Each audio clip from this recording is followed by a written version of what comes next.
Welcome. Before we begin exploring the extraordinary world of animals, I want you to do something for me. Leave a comment below telling me where you're watching from and what time it is there right now. Are you settling in for the evening? Is it the middle of the night and you can't sleep? Perhaps it's a quiet afternoon? Wherever you are, whatever time it shows on your clock, let that go now. Forget about time for a while. Let these facts about the natural world wash over you. There's no test at the end, no need to remember everything. Just relax and let yourself be amazed by what animals are really capable of. What you're about to hear didn't make it into your school textbooks. These aren't the sanitized, simplified animal facts designed for children. These are the strange, unsettling, and absolutely fascinating realities of animal life that educators decided were too complex, too disturbing, or simply too weird for classroom discussion. The natural world is far stranger than any curriculum would have you believe. Dolphins have names and call each other by them. Dolphins don't just make random clicking and whistling sounds. Each dolphin develops a unique signature whistle within the first few months of life, essentially a name. Other dolphins learn and remember these signature whistles, using them to call specific individuals even when separated by considerable distances.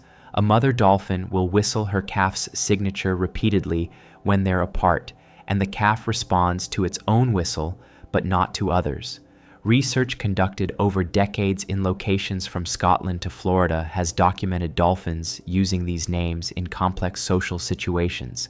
They'll call out to specific dolphins before approaching them, announce themselves when joining a group, and even appear to gossip about other dolphins by using their signature whistles when those individuals aren't present. The parallel to human names is almost exact. Just as you might call out Sarah to get a specific person's attention, a dolphin produces a particular whistle pattern to address a particular dolphin. What makes this even more remarkable is that dolphins can remember these signature whistles for at least 20 years.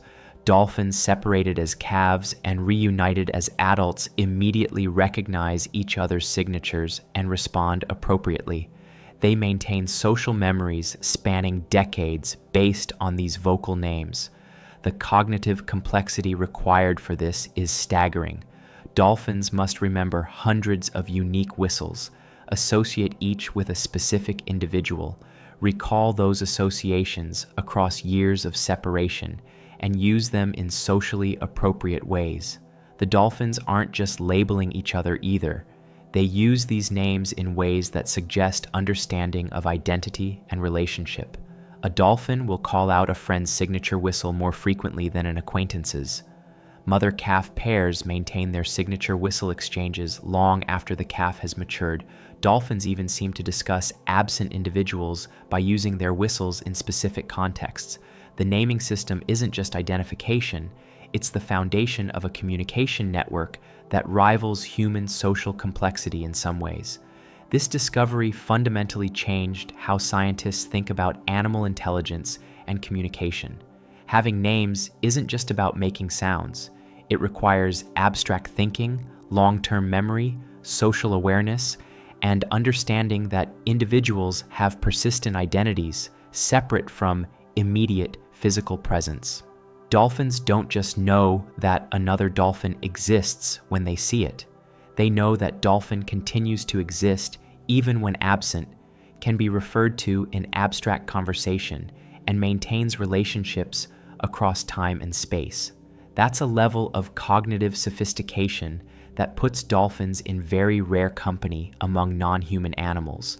Crows hold grudges and teach their children to recognize threats.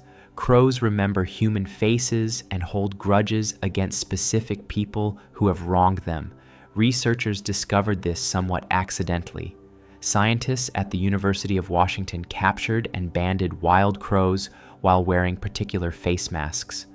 Whenever those researchers wore those masks afterward, the crows dive-bombed them, scolded loudly, and generally made their displeasure known.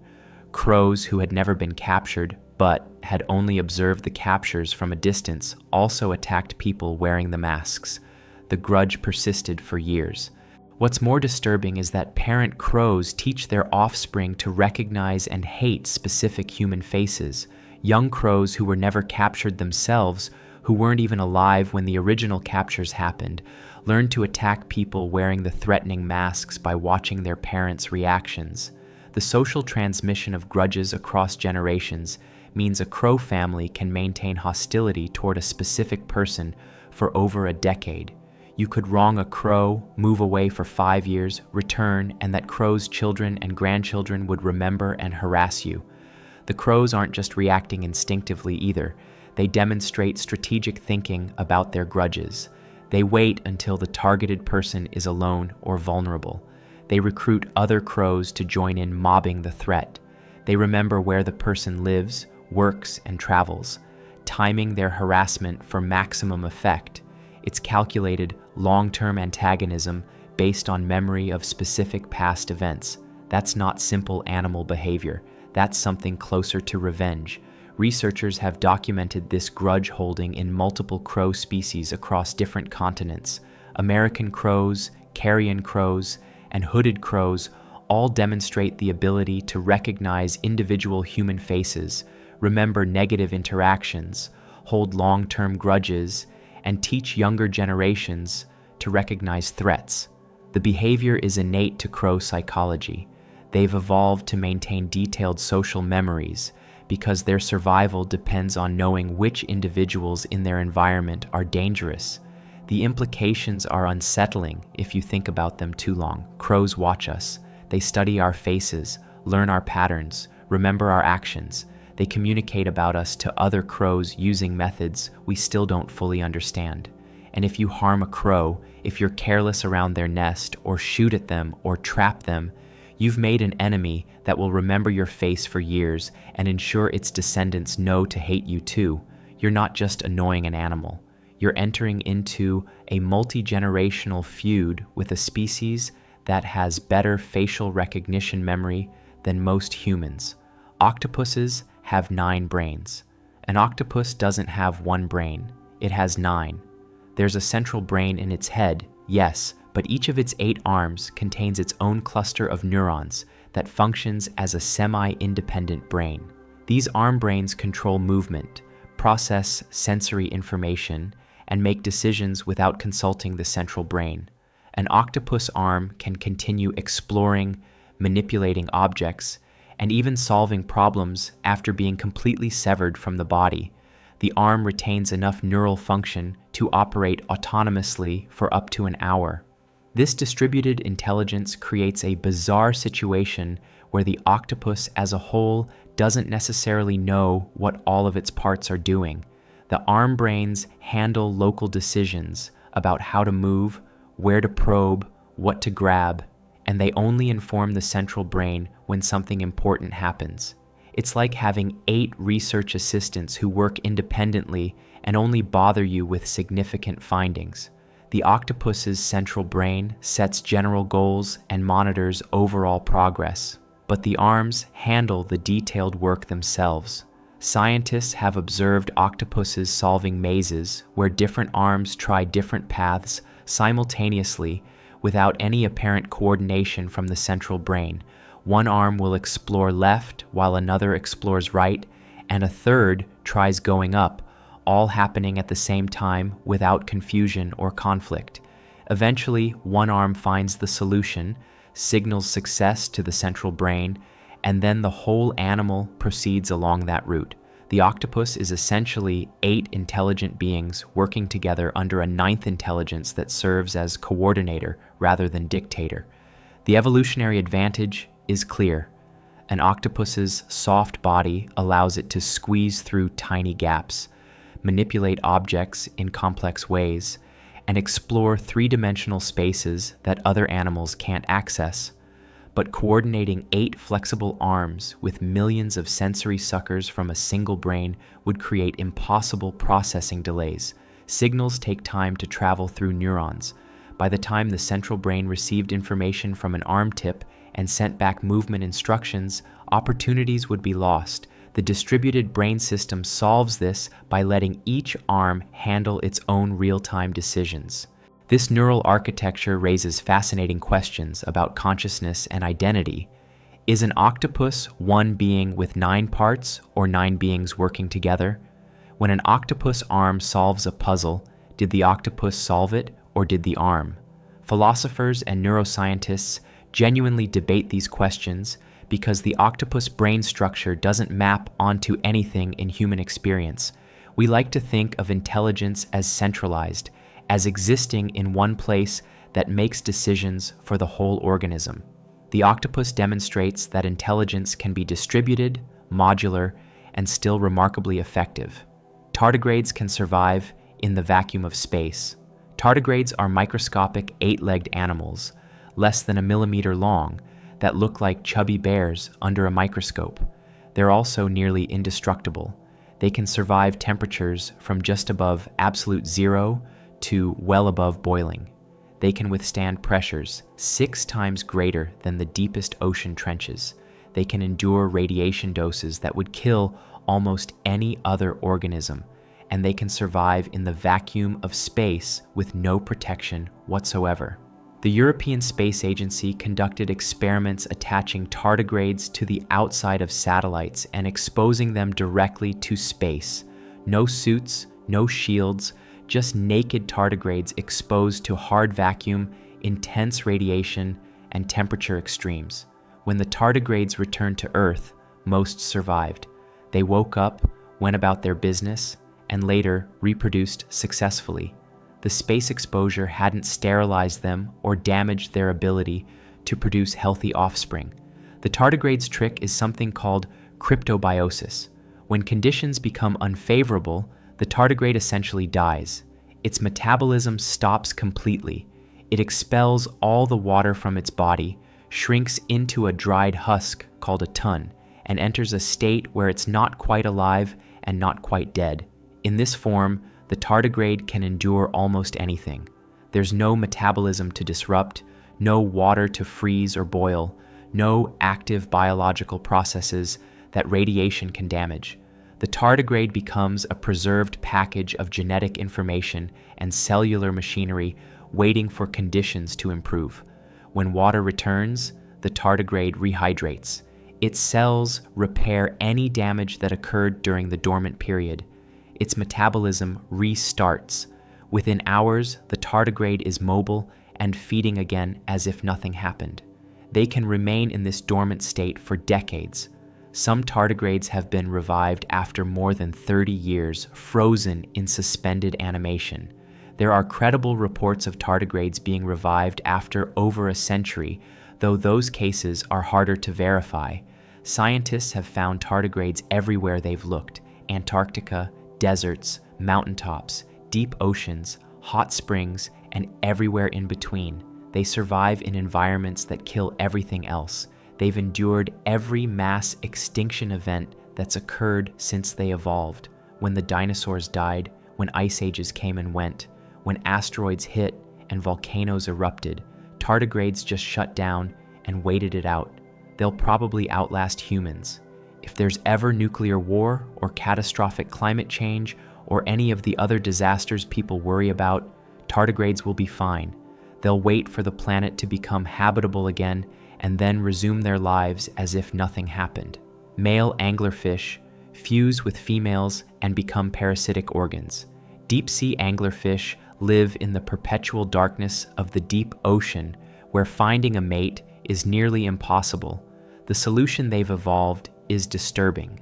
When a male anglerfish encounters a female, he bites into her flesh and holds on. His body releases enzymes that dissolve the skin and tissue at the connection point. Gradually, his circulatory system fuses with hers. He stops eating. His digestive system degenerates. His eyes and fins deteriorate.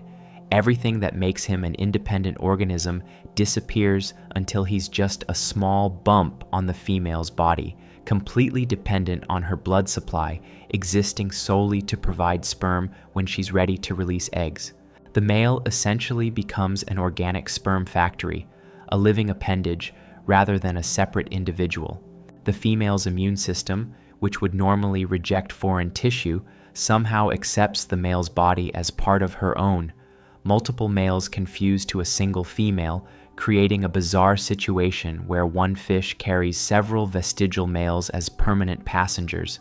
The female swims through the dark ocean trailing these male remnants, using them as sperm banks whenever she needs to reproduce. From the male's perspective, this is the end of independent existence. He'll never hunt again, never navigate, never do anything except float attached to a female and produce sperm on demand. But in the environment where anglerfish evolved, this might be the only way to guarantee reproduction. The deep ocean is vast and dark. The chances of encountering another anglerfish are incredibly small. When you do find one, you commit completely or risk never finding another mate in your entire life. Scientists still don't fully understand how this fusion works. The female's immune system should violently reject the male's tissue. Human organ transplants require careful tissue, matching, and powerful drugs to suppress immune rejection. Yet anglerfish somehow naturally accept tissue from any male of their species without rejection. The mechanism that allows this is still being researched, and it has potential implications for human medicine. If scientists can figure out how anglerfish suppress immune rejection during fusion, that knowledge might help improve organ transplants and tissue grafts. The anglerfish mating system represents evolution pushed to a bizarre extreme by environmental pressure. When the cost of finding a mate is high enough, the value of staying together once you've found each other becomes paramount. The male's strategy of permanently attaching rather than risking separation makes evolutionary sense, even though it seems horrifying by human standards. The deep ocean is a strange place, and it produces strange solutions to the problems of survival and reproduction. Hummingbirds remember every flower they visited and how long ago. A hummingbird visits hundreds of flowers each day. It needs to because its metabolism is so fast that it must eat constantly to avoid starvation. But hummingbirds don't visit flowers randomly. They maintain mental maps of every flower in their territory, remembering which ones they've already visited and exactly how long ago they visited each one. When a hummingbird drains a flower of nectar, that flower needs time to replenish. The hummingbird knows this and times its return visits precisely. Researchers tested this by tracking individual hummingbirds and mapping which flowers they visited. The hummingbirds demonstrated remarkably accurate memories. They would return to flowers at just the right time after enough time had passed for nectar to regenerate, but not so much time that competing hummingbirds might have visited first. They maintained these mental schedules for hundreds of individual flowers simultaneously. When researchers artificially refilled flowers early, the hummingbirds noticed and adjusted their schedules. When flowers were moved, the hummingbirds searched the new locations based on visual landmarks rather than simply flying to where the flowers used to be. The memory required for this is staggering. Hummingbirds have brains the size of rice grains, yet they maintain detailed spatial maps with temporal tags for hundreds of locations. They update these maps constantly as they learn about new flowers, as old flowers die, and as nectar production rates change with weather and season. The cognitive load would challenge humans with notebooks and GPS. The hummingbird does it with a brain you could barely see without magnification. This memory system is crucial for hummingbird survival. A hummingbird's heart beats over 1,000 times per minute. Its metabolism runs so fast that it's always only hours away from starvation. Wasting energy visiting flowers that aren't ready would be potentially fatal. The ability to optimize foraging routes by remembering every flower and timing return visits is the difference between getting enough calories to survive and slowly starving. What's interesting is that hummingbird memory seems specific to flowers and navigation. They're not generally intelligent animals. They don't use tools, don't have complex social structures, and don't show problem-solving ability beyond their feeding specialization. But within their niche, they demonstrate cognitive abilities that rival or exceed many supposedly smarter animals. It's a reminder that intelligence isn't one thing. Evolution produces different kinds of intelligence optimized for different survival challenges. The hummingbird's spatial temporal memory might seem narrow, but within its domain, it's absolutely extraordinary. Elephants mourn their dead with rituals. Elephants display behaviors toward dead elephants that look remarkably like human mourning rituals. When an elephant dies, the herd gathers around the body. They touch it gently with their trunks, particularly focusing on the head and tusks. They may stand vigil for hours or even days. If the deceased is a calf or a particularly important herd member, the ritual can be even more elaborate. The elephants rock back and forth, produce low rumbling vocalizations, and seem genuinely distressed by the death. Elephants return to the bones of dead herd members years after death. When an elephant encounters old bones, even if they're unrelated elephants, they investigate carefully. They pick up the bones with their trunks, sometimes carrying them for a distance before setting them down. If the bones belong to a known individual, the behavioral response intensifies. The elephants will spend extended periods with the remains, touching them repeatedly, seemingly lost in memory or contemplation. The most disturbing observations come from elephants encountering recently killed elephants, particularly those killed by poachers. The surviving elephants display what appears to be anger and distress. They've been observed attempting to move the body, covering it with branches and dirt, or standing guard over it aggressively. In some cases, elephants have attacked the humans responsible for a herd member's death with what looks like deliberate revenge rather than simple fear or territorial behavior. Scientists debate whether these behaviors constitute actual grief or whether they're anthropomorphized interpretations of more basic biological responses. But the parallels to human mourning are difficult to ignore. Elephants demonstrate awareness of death as a distinct state. They recognize dead individuals and respond differently to death than to sleep or unconsciousness. They perform rituals that serve no obvious practical purpose. They return to death sites long after the practical threat has passed. These behaviors suggest something more than instinctive responses to danger or loss of group members. The evolutionary question is why elephants evolved these behaviors. Mourning rituals don't have obvious survival benefits. Spending hours with a corpse expends energy and time that could be used for eating, moving, or caring for living herd members. The rituals might increase vulnerability to predators, yet elephants across different populations and subspecies all demonstrate similar mourning behaviors, suggesting it's deeply ingrained rather than cultural learning. The rituals must provide some fitness advantage, whether through strengthening social bonds, teaching young elephants about death, or processing the disruption that death causes to complex social structures. Mantis shrimp can see colors humans can't even imagine. Mantis shrimp have the most complex color vision system of any known animal. Humans have 3 types of color receptors in our eyes, allowing us to see combinations of red, green, and blue light. Mantis shrimp have 16 types of color receptors. They see colors that don't exist in human perception, colors that humans can't even conceptualize because our brains have no way to process the signals those receptors would send. Some of the mantis shrimp's receptors detect ultraviolet light, others detect polarized light, still others detect wavelengths between the standard colors humans see. The mantis shrimp doesn't just see more colors than humans, it sees entirely different types of light information. Polarization, for example, is something humans only understand as a technical concept. We can measure it with instruments, but we can't perceive it directly. Mantis shrimp see polarization as naturally as humans see red. Strangely, despite having 16 color receptors, mantis shrimp are actually worse at distinguishing between similar colors than many animals with simpler visual systems. Researchers discovered this through behavioral tests.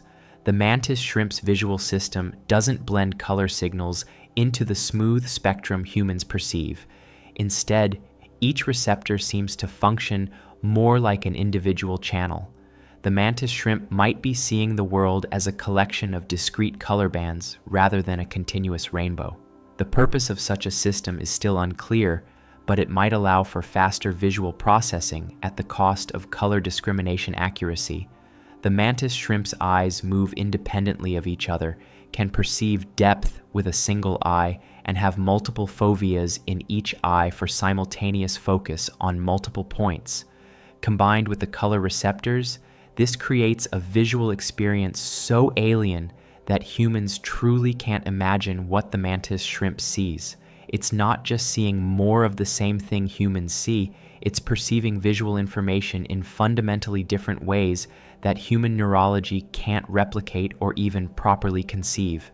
This raises philosophical questions about perception and reality. What humans see when we look at the world is actually a tiny slice of the electromagnetic spectrum filtered through 3 receptor types and processed by a brain that evolved to find food and avoid predators in African savannas. The mantis shrimp sees wavelengths and properties of light that are completely invisible to us. Which one is seeing reality? The answer is both and neither. Mantis shrimp see their reality, humans see our reality, and the actual electromagnetic properties of the world exist independent of either perception. The world doesn't have colors. Colors are how brains interpret certain wavelengths of light. The mantis shrimp's brain interprets them in ways completely foreign to human experience. Turritopsis, Doherney jellyfish are biologically immortal. The Turritopsis Doherney jellyfish can potentially live forever. When this jellyfish experiences stress, injury, or simply ages to the point where it would normally die, it doesn't die. Instead, it transforms back into a polyp, the juvenile form of jellyfish. All its adult cells convert back to their juvenile states. The process is called transdifferentiation, where specialized adult cells become unspecialized stem cells that can then redevelop into any type of jellyfish cell. Imagine if an elderly human could transform back into a child, completely resetting their biological age and starting development over again. That's essentially what this jellyfish does, and it can do it repeatedly. A single Turritopsis dohrnii could theoretically cycle between adult and juvenile forms indefinitely. Barring predation, disease, or environmental catastrophe, these jellyfish never have to die of old age. Scientists have observed this transformation in laboratory settings multiple times. When a Turritopsis dohrnii is injured, starved, or exposed to unfavorable conditions, it settles to the ocean floor, its body retracts, its tentacles disappear, and it becomes a blob of cells. Then those cells reorganize into a polyp colony identical to the juvenile jellyfish that originally developed into the adult. The polyp then buds off new jellyfish that are genetic clones of the original. The process takes a few days and can happen at any point in the jellyfish's life cycle. The mechanism behind this transformation is still being researched. Understanding how Turritopsis dohrnii cells can dedifferentiate and redifferentiate so completely could have enormous implications for human medicine. If scientists could figure out how to trigger controlled dedifferentiation in human cells, it might enable regeneration of damaged organs, reversal of aging processes, or treatment of degenerative diseases. The jellyfish has somehow solved problems that human medicine has been working on for centuries. However, biological immortality doesn't mean practical immortality. Turritopsis dohrnii jellyfish still die from predation, disease, and environmental problems. They're tiny and delicate, easily consumed by larger animals or destroyed by ocean pollution. In the wild, most Turritopsis dohrnii probably don't live long enough to undergo transformation even once, but the potential is there. In ideal conditions, with no predators and stable environment, these jellyfish could theoretically live millions of years, cycling endlessly between life stages and never experiencing death from aging. Pigeons can diagnose cancer in medical images. Pigeons can be trained to identify cancerous tissue in medical imaging scans with accuracy comparable to human doctors. Researchers showed pigeons microscope images of breast tissue, some containing tumors and some healthy. The pigeons learned to peck one button when they saw cancer and another button for healthy tissue. After training, the pigeons achieved about 85% accuracy, similar to human doctors examining the same images. What makes this particularly remarkable is the speed of pigeon training. Human doctors spend years in medical school and residency learning to identify cancer. The pigeons learned in a few weeks.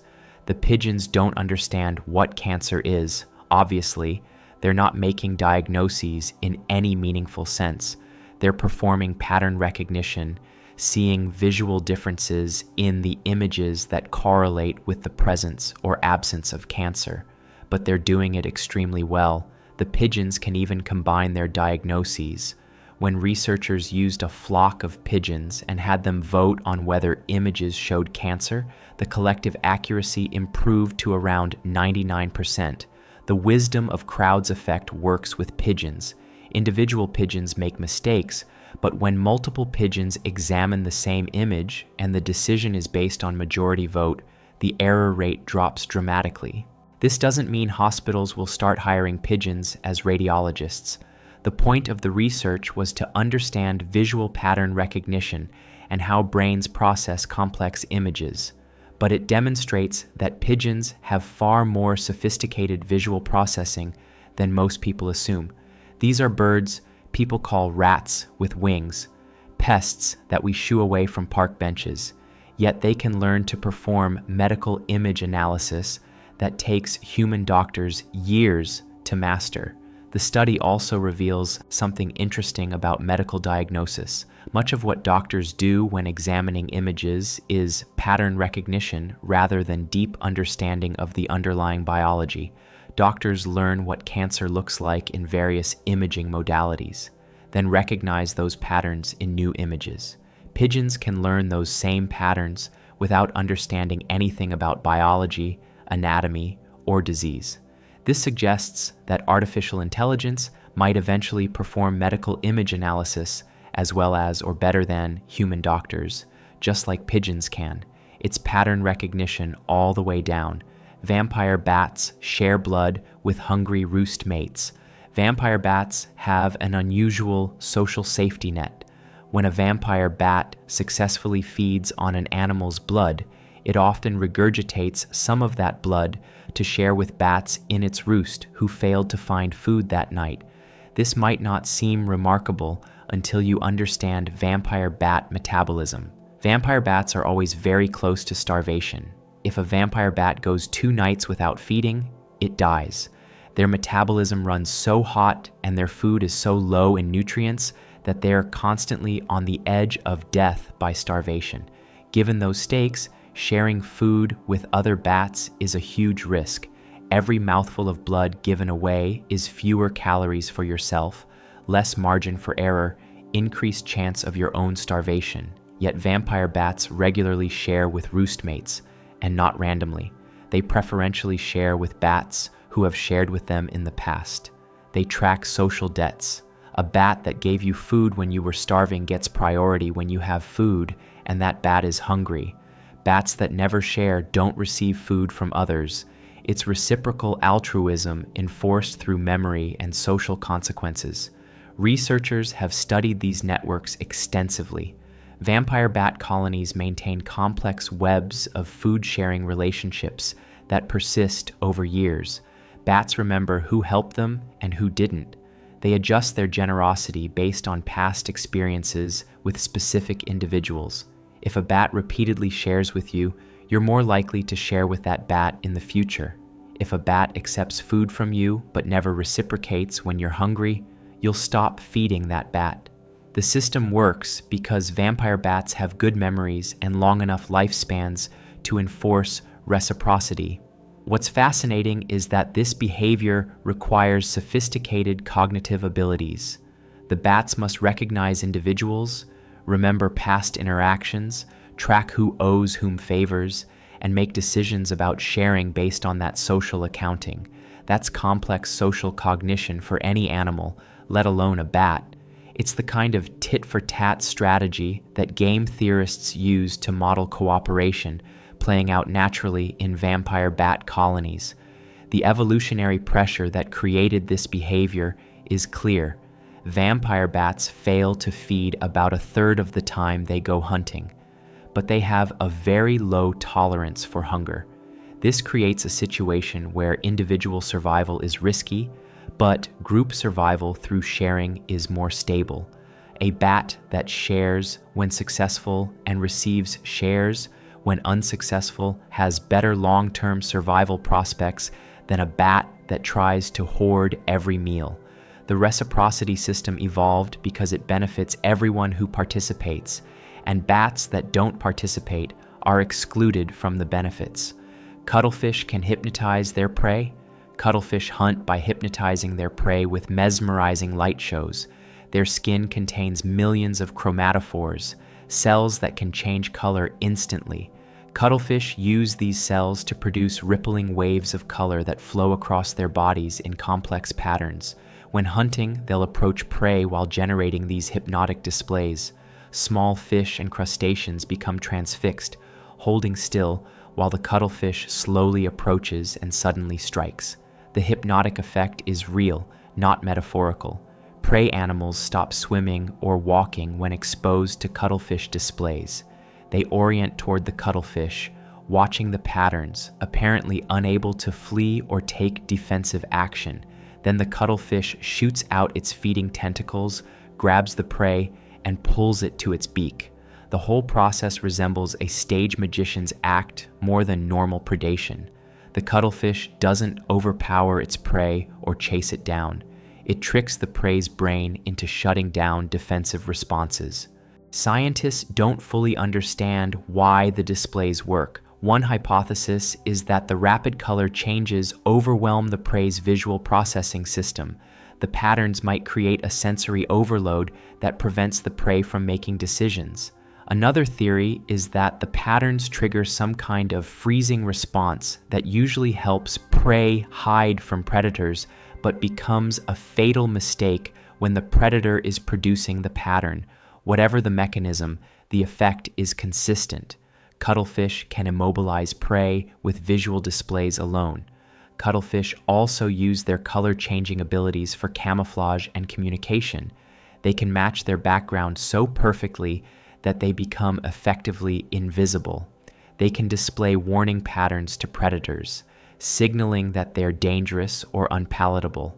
Male cuttlefish produce courtship displays to attract females. They can even split their display, showing aggressive coloring to rival males on one side of their body while showing attractive courtship patterns to females on the other side. The control they have over their appearance is unmatched in the animal kingdom. The cuttlefish nervous system that controls all this is extraordinarily sophisticated. Each chromatophore is controlled by muscles that can expand or contract in milliseconds. The patterns aren't random. They're precisely coordinated displays that require split-second timing across millions of cells.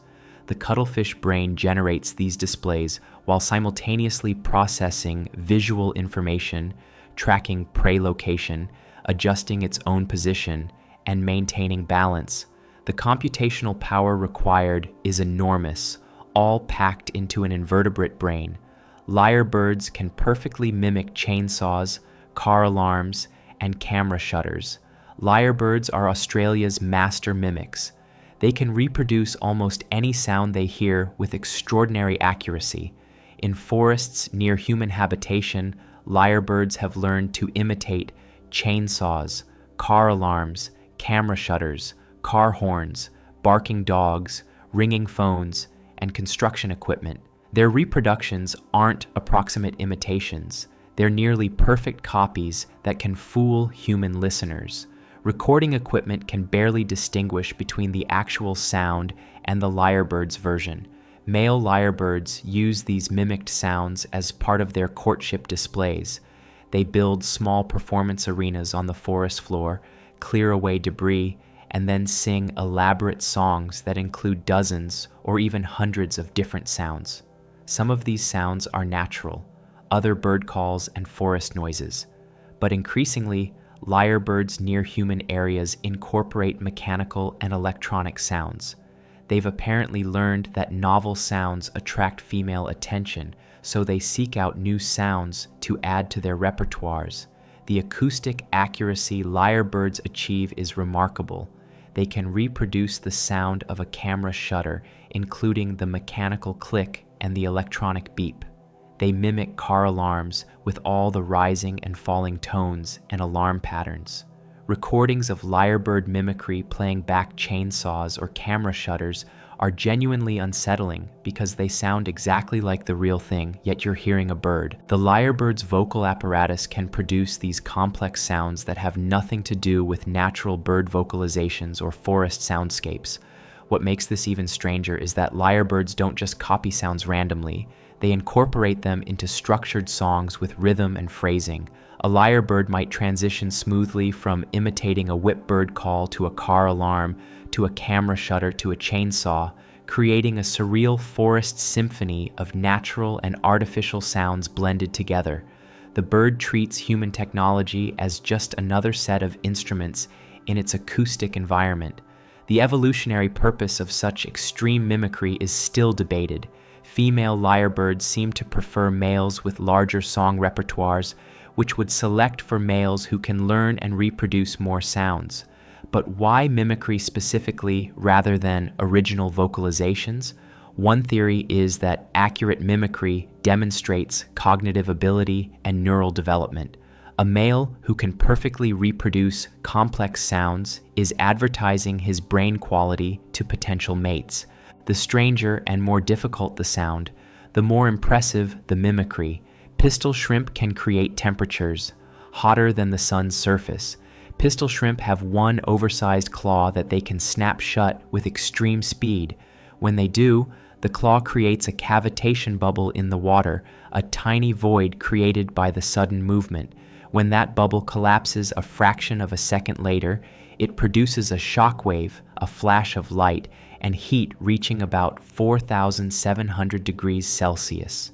For reference, the surface of the sun is about 5,500 degrees Celsius. This tiny shrimp creates temperatures approaching that of the sun's surface in the water around its claw. The shock wave from the collapsing bubble is powerful enough to stun or kill small fish and other shrimp. Pistol shrimp use this as a hunting technique. They snap their claw near prey, the shock wave stuns the prey, and the shrimp consumes the immobilized victim. The flash of light produced is called sonoluminescence, light created by sound waves. The temperatures and pressures involved in the bubble collapse are so extreme that water vapor inside the bubble briefly becomes plasma, the fourth state of matter found in stars and lightning. All of this happens so fast that the heat dissipates immediately. The water around the shrimp doesn't boil. The shrimp isn't injured by the temperatures it creates. The whole event takes less than a millisecond. The bubble forms, reaches a few millimeters in diameter, collapses, releases its energy, and disappears before the surrounding water can react. It's over before heat can diffuse beyond a tiny area around the bubble. Colonies of pistol shrimp create so much noise with their claw snapping that they interfere with sonar and underwater communication.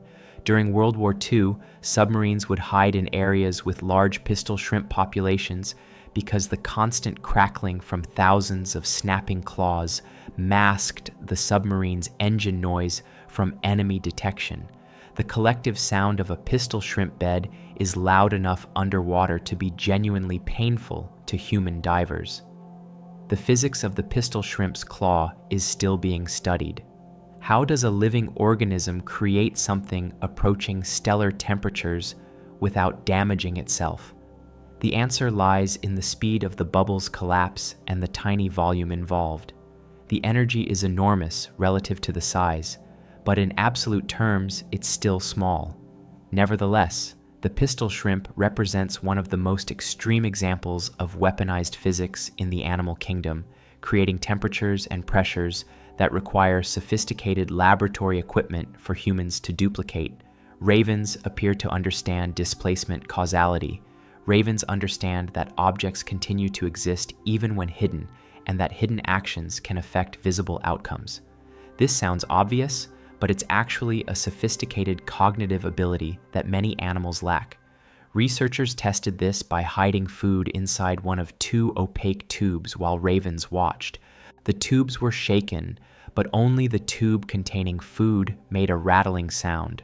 The ravens consistently chose the tube that had made noise, demonstrating they understood the food was still inside even though they couldn't see it, and that the food's presence caused the sound. The experiments became more complex. Researchers showed ravens food going into a tube, then shook the tube behind a screen so the ravens couldn't see whether the food was still inside. If the tube made no noise when shaken, the ravens understood the food had been secretly removed and wouldn't choose that tube. If the tube rattled, they knew the food was still there. The ravens were tracking objects through transformations and hidden manipulations, building mental models of what must have happened, even though they couldn't directly observe it.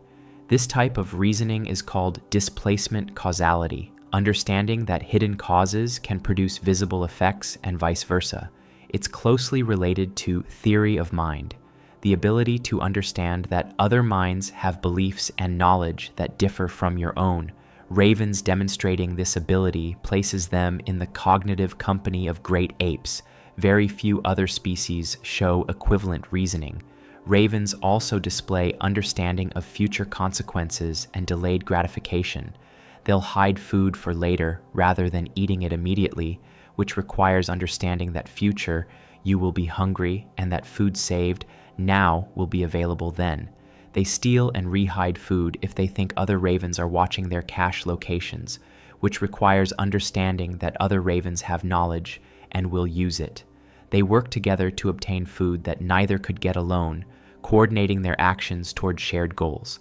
The raven's intelligence is particularly interesting because they're birds. Mammalian and bird brains have completely different structures. Mammals have a neocortex, birds don't. Yet ravens achieve cognitive abilities comparable to primates, despite having fundamentally different neural architecture. This suggests that intelligence isn't tied to specific brain structures, but rather to information processing capacity, regardless of how that capacity is physically implemented. Ravens prove that you don't need a mammalian brain to develop complex intelligence. Evolution found a different path to similar outcomes.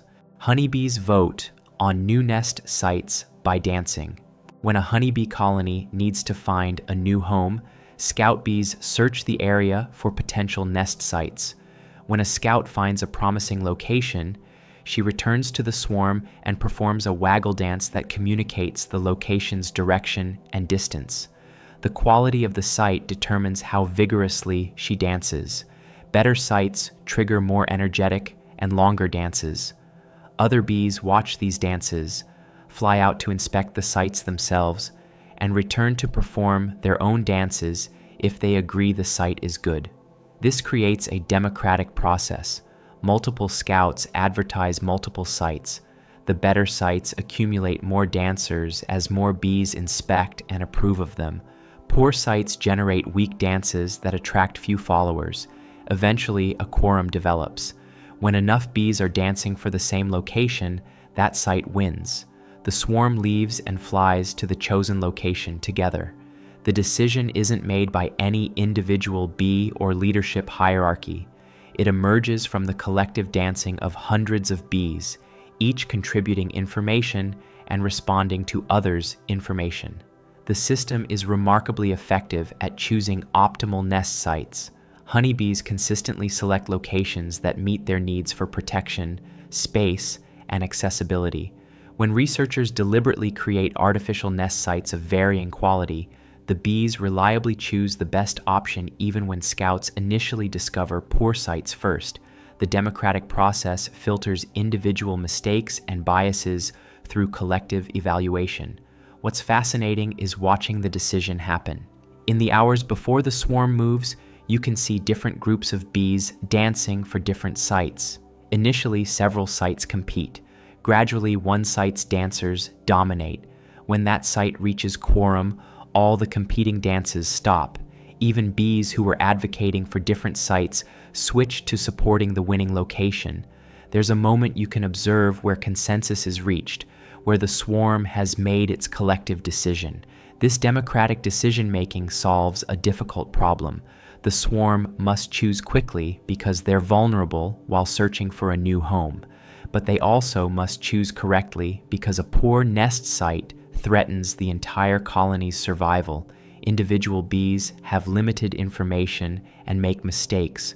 The democratic system aggregates information from many bees, weights it by confidence level, and converges on decisions that are usually better than any individual bee would make alone.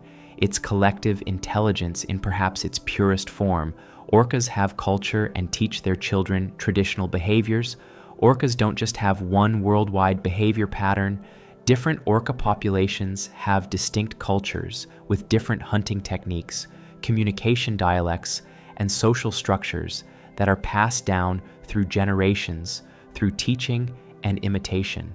This is true culture in the anthropological sense, learned behavior that varies between groups and persists across time through social transmission rather than genetic inheritance.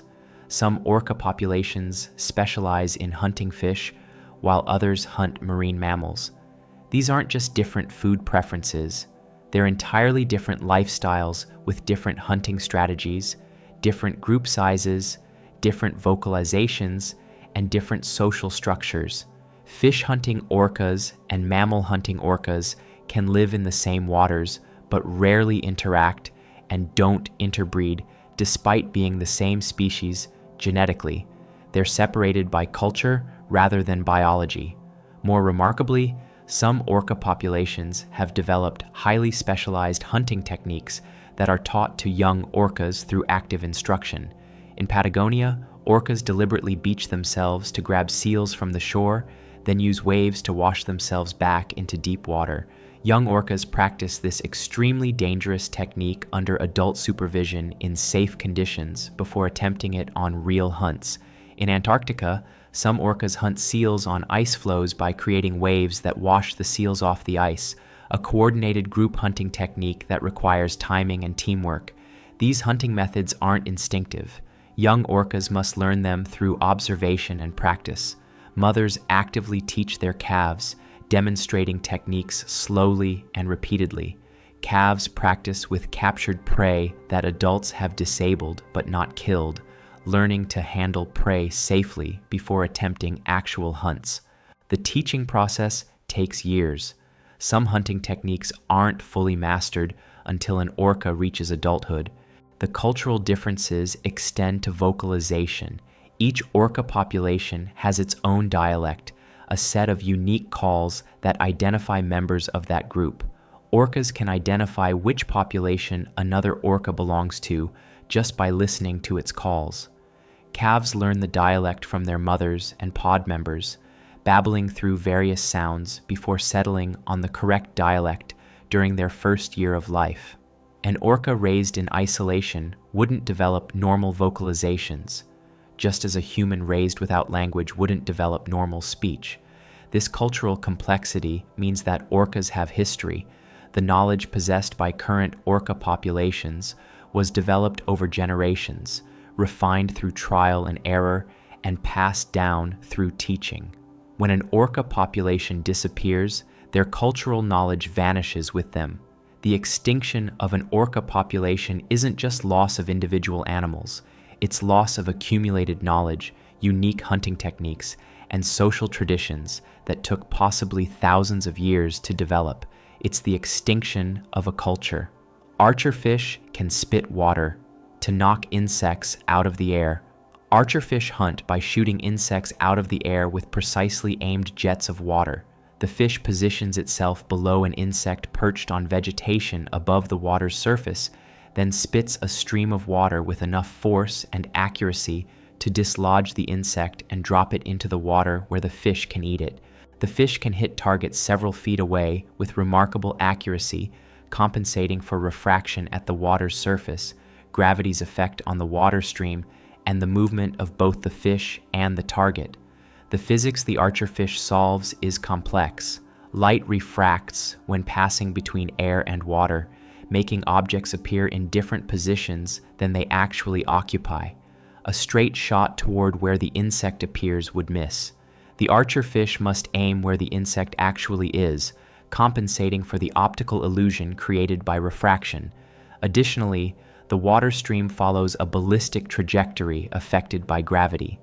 The archerfish must adjust its aim based on distance, shooting higher for distant targets and more directly for close targets.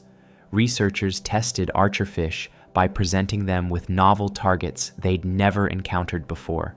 The fish immediately hit the new targets accurately, suggesting they're not memorizing specific angles, but actually understanding the physics of the shot. When researchers deliberately created unusual refraction situations using prisms and lenses, the archerfish adjusted their aim appropriately, demonstrating they were compensating for refraction in real time rather than using learned angles. Young archerfish aren't born knowing how to do this. They practice for months, initially shooting randomly and gradually improving their accuracy through trial and error. Adults sometimes let young fish attempt shots first, allowing them to practice on real targets.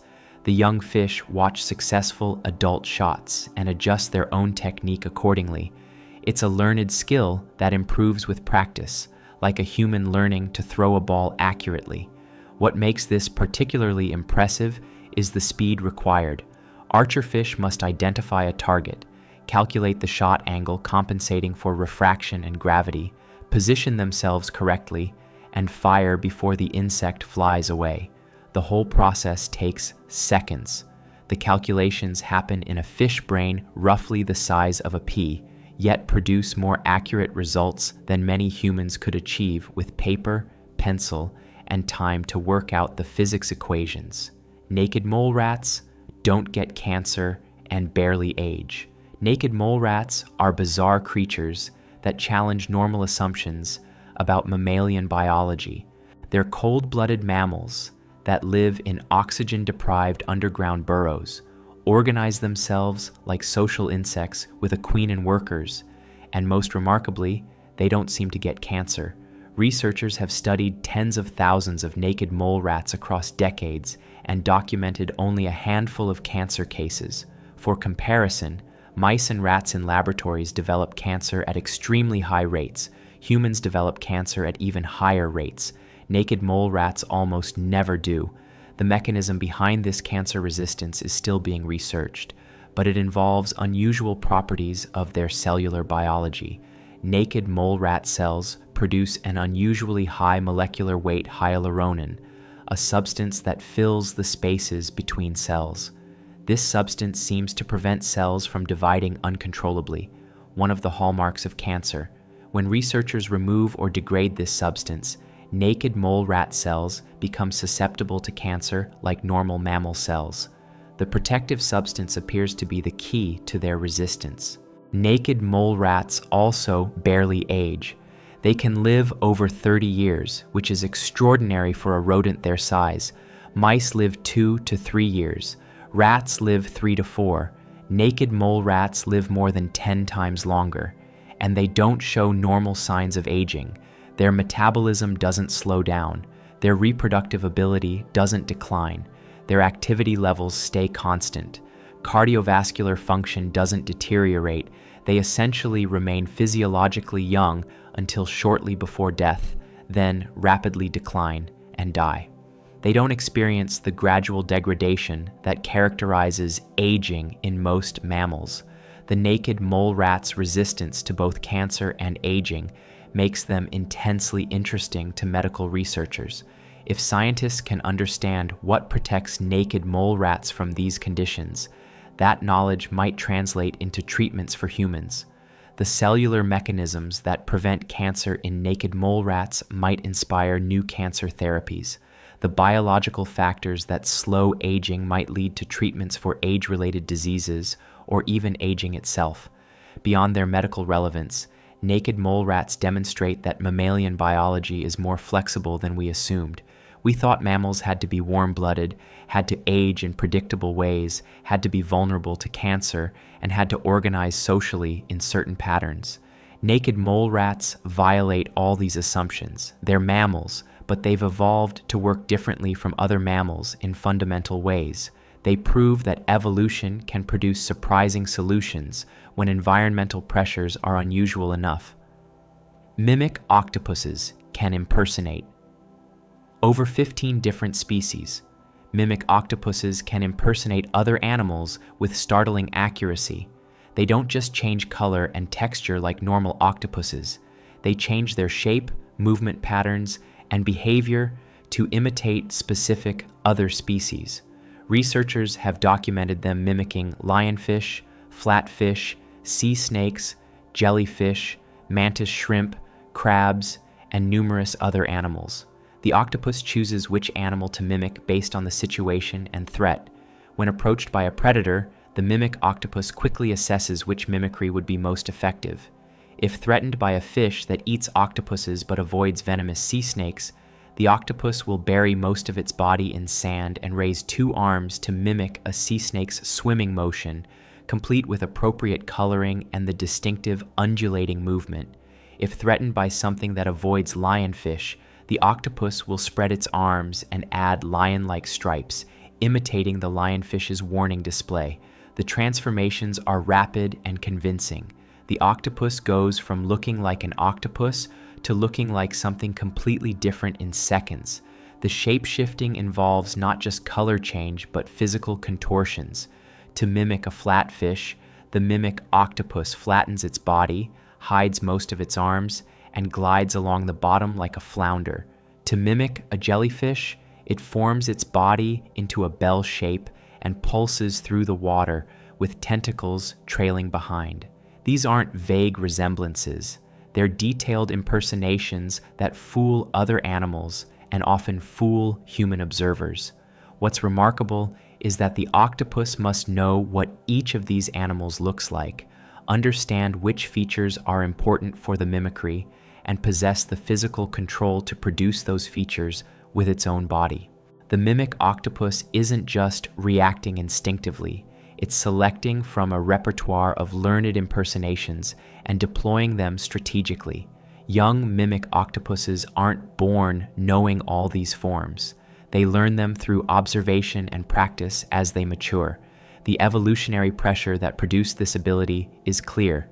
The mimic octopus is small, soft-bodied, and lives in open sandy areas with little cover. It's vulnerable to numerous predators. Traditional octopus defenses, like hiding in crevices or using ink clouds, aren't available in its habitat.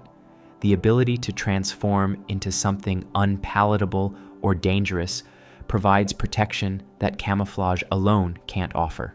The mimic octopus essentially has a library of disguises it can deploy as needed, making it one of the ocean's most sophisticated con artists. Sperm whales have the largest brains on Earth and use them for something mysterious. Sperm whales have the largest brains of any animal that has ever lived, significantly larger than blue whales or any dinosaur. A sperm whale's brain weighs about 17 pounds, 5 times heavier than a human brain. The question is what they do with all that brain mass. Sperm whales spend most of their time in deep, dark water hunting squid. That doesn't obviously require extraordinary intelligence, yet evolution gave them these massive brains for some reason. Part of the answer lies in echolocation. Sperm whales use sound to navigate and hunt in pitch darkness thousands of feet below the ocean's surface. They produce the loudest sounds made by any animal, clicks that can exceed 230 decibels. These clicks bounce off objects and return to the whale, creating a sound-based picture of the environment. Processing this acoustic information in three-dimensional space while moving through water requires significant computational power. The large brain might be primarily an acoustic processing system, but sperm whales also have complex social structures and long lifespans. They live 60 to 70 years, sometimes longer. They form multi-generational family groups led by older females. They have distinctive click patterns that identify individuals and groups, essentially vocal signatures. Young sperm whales learn their group's dialect from older whales through years of close association.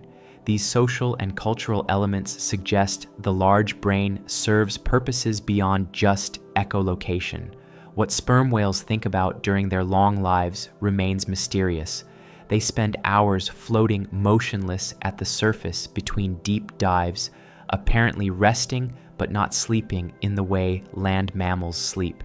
What happens in that massive brain during these periods? They have no natural predators except humans. They don't need to worry about survival in the moment. Do they think? Do they remember? Do they have something like consciousness or self-awareness? Scientists can't know without a way to directly assess sperm whale cognition. The sperm whale's brain structure is different from human brains in ways that make comparison difficult. They have many more neurons in certain regions, but fewer in others. Their cortex is organized differently. They have structures humans don't have, and lack structures humans do have. Simply comparing brain size or neuron count doesn't tell us about cognitive ability because we don't know how to map those measurements to intelligence in organisms with such different brains. The sperm whale might be highly intelligent in ways humans wouldn't recognize as intelligence, or the large brain might serve primarily physiological functions we don't understand. The honest answer is, we don't know. Salmon navigate back to their birth streams using Earth's magnetic field. Salmon are born in freshwater streams, swim downstream to the ocean, spend years wandering the open sea feeding and growing, then return to the exact stream where they were born to spawn. The navigation required is extraordinary. The salmon must find one specific creek among thousands of miles of coastline after years of absence. They accomplish this using Earth's magnetic field as a map. Salmon appear to imprint on the magnetic signature of their birth location during early development. Earth's magnetic field varies in strength and angle across the planet's surface. Each location has a unique combination of field strength and inclination angle, essentially a magnetic address. Salmon learn this address as juveniles and remember it throughout their lives. When ready to spawn, they use their magnetic sense to navigate back to the region with the correct magnetic signature. Close to shore, salmon switch to chemical cues. Each stream has a distinctive chemical composition based on its geology, vegetation, and other factors. Salmon learn this chemical signature before leaving as juveniles and can detect it in the ocean when they approach their home coast. They follow the chemical trail upstream, making correct choices at every junction until they reach the precise creek where they were born. The accuracy is remarkable. Salmon don't just return to the general area, they return to specific streams, sometimes specific sections of streams. When researchers marked salmon from different tributaries of the same river system, the salmon returned to their exact birth tributary years later, despite having numerous opportunities to turn into wrong branches. The navigation isn't approximate, it's precise. This navigation ability requires multiple sensory systems working together: magnetic sense for large-scale ocean navigation, chemical detection for stream identification, and probably visual landmarks for fine-scale positioning once in freshwater. Each system alone isn't sufficient. Together they enable salmon to execute one of nature's most impressive migrations. The salmon never get lost. They don't wander randomly hoping to stumble across home. They navigate purposefully across thousands of miles of ocean to return to a specific small stream where they were born. Platypuses are venomous and detect electrical fields. The platypus is already one of nature's strangest creations. It's a mammal that lays eggs, has a duck's bill, a beaver's tail, otter's feet, and fur that glows under ultraviolet light. But it gets weirder. Male platypuses are venomous, one of the very few venomous mammals. They have spurs on their hind legs connected to venom glands, that produce a toxin strong enough to kill dogs and cause excruciating pain in humans. The venom isn't used for hunting. Platypuses eat small invertebrates that don't require venom to subdue. The venom is used in male-male combat during breeding season. Males fight for access to females, grappling and attempting to spur each other. A successful spur strike injects venom that causes immediate severe pain, swelling, and can leave the victim incapacitated for weeks. The venom contains multiple unique compounds not found in other venomous animals, suggesting it evolved independently rather than being inherited from a venomous ancestor. The platypus also has electroreceptors in its bill. When hunting underwater with eyes and ears closed, the platypus detects prey by sensing the electrical fields generated by muscle contractions. All animals produce weak electrical fields as their muscles and nerves function. The platypus's bill contains thousands of receptors that can detect these fields at close range. The platypus sweeps its bill back and forth while swimming, scanning for the electrical signature of prey hidden in mud or under rocks. The electroreception is so sensitive that platypuses can detect the electrical field of a single shrimp buried in stream sediment. The platypus localizes prey by comparing the signals reaching different parts of its bill, triangulating position based on field strength gradients. This happens while the platypus is moving through water, requiring the brain to continuously process changing electrical signals and integrate them into a coherent picture of prey location. Platypuses represent evolutionary dead ends of several sorts. They're monotremes, egg-laying mammals that separated from other mammal lineages about 160 million years ago. Only 4 other monotreme species exist, all echidnas. The platypus has traits that seem like evolutionary experiments, combinations of features from different animal groups assembled into one bizarre creature. The electroreception, venom, egg-laying, and bill all serve functional purposes, but together they make the platypus look like nature was testing how many weird traits could fit into one animal.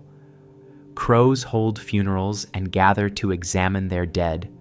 When a crow dies, other crows gather around the body. They don't just briefly investigate and move on. They congregate, sometimes dozens of crows, and mob around the corpse for extended periods. They vocalize loudly with specific calls that attract more crows. The gathering can last for hours.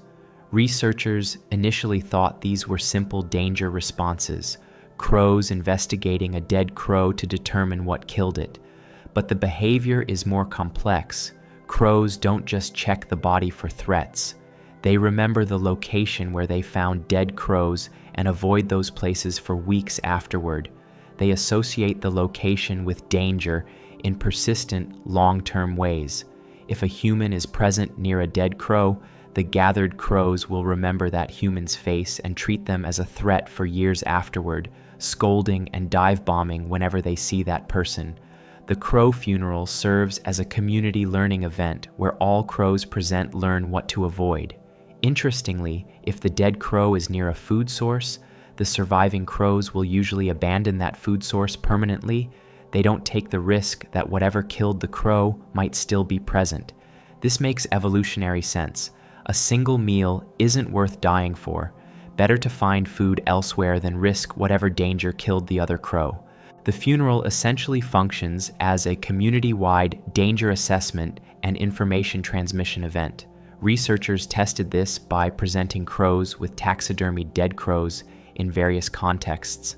The crows responded most strongly when the dead crow was presented with a human, especially a human who had previously trapped or threatened them. The crows associated the human with the dead crow, treating the human as dangerous. When dead crows were presented alone or with non-threatening objects, the response was less intense. The crows were gathering information about threats and updating their danger models based on the context of crow deaths. This behavior suggests crows have some concept of death as a distinct state. They recognize dead crows as different from sleeping or injured crows. They treat death as significant, gathering to investigate and learn rather than simply moving on. They remember where crow deaths occurred and modify their behavior accordingly. This isn't just instinctive avoidance of corpses. It's community-level learning using death as an information source about environmental dangers. The crow funeral is essentially a natural history lesson where young crows learn what killed the dead individual and how to avoid similar fates. Parrots name their children and use those names throughout their lives. African gray parrots and other parrot species give their chicks individual names, unique call signatures that the parents create and the chick learns. These aren't generic baby calls. Each chick receives a distinct vocal identifier from its parents shortly after hatching. The chick practices this signature call until it can produce it correctly, and that call becomes the chick's name for life. Other parrots in the flock learn and use these names to address specific individuals. Researchers discovered this by recording wild parrot flocks and analyzing the calls. Each parrot had a unique signature call that it used to identify itself and that others used to call that specific parrot. Parent parrots would call their chicks by these signature calls even when the chicks were out of sight. The chicks responded to their own signatures but ignored calls meant for their siblings or other young parrots nearby.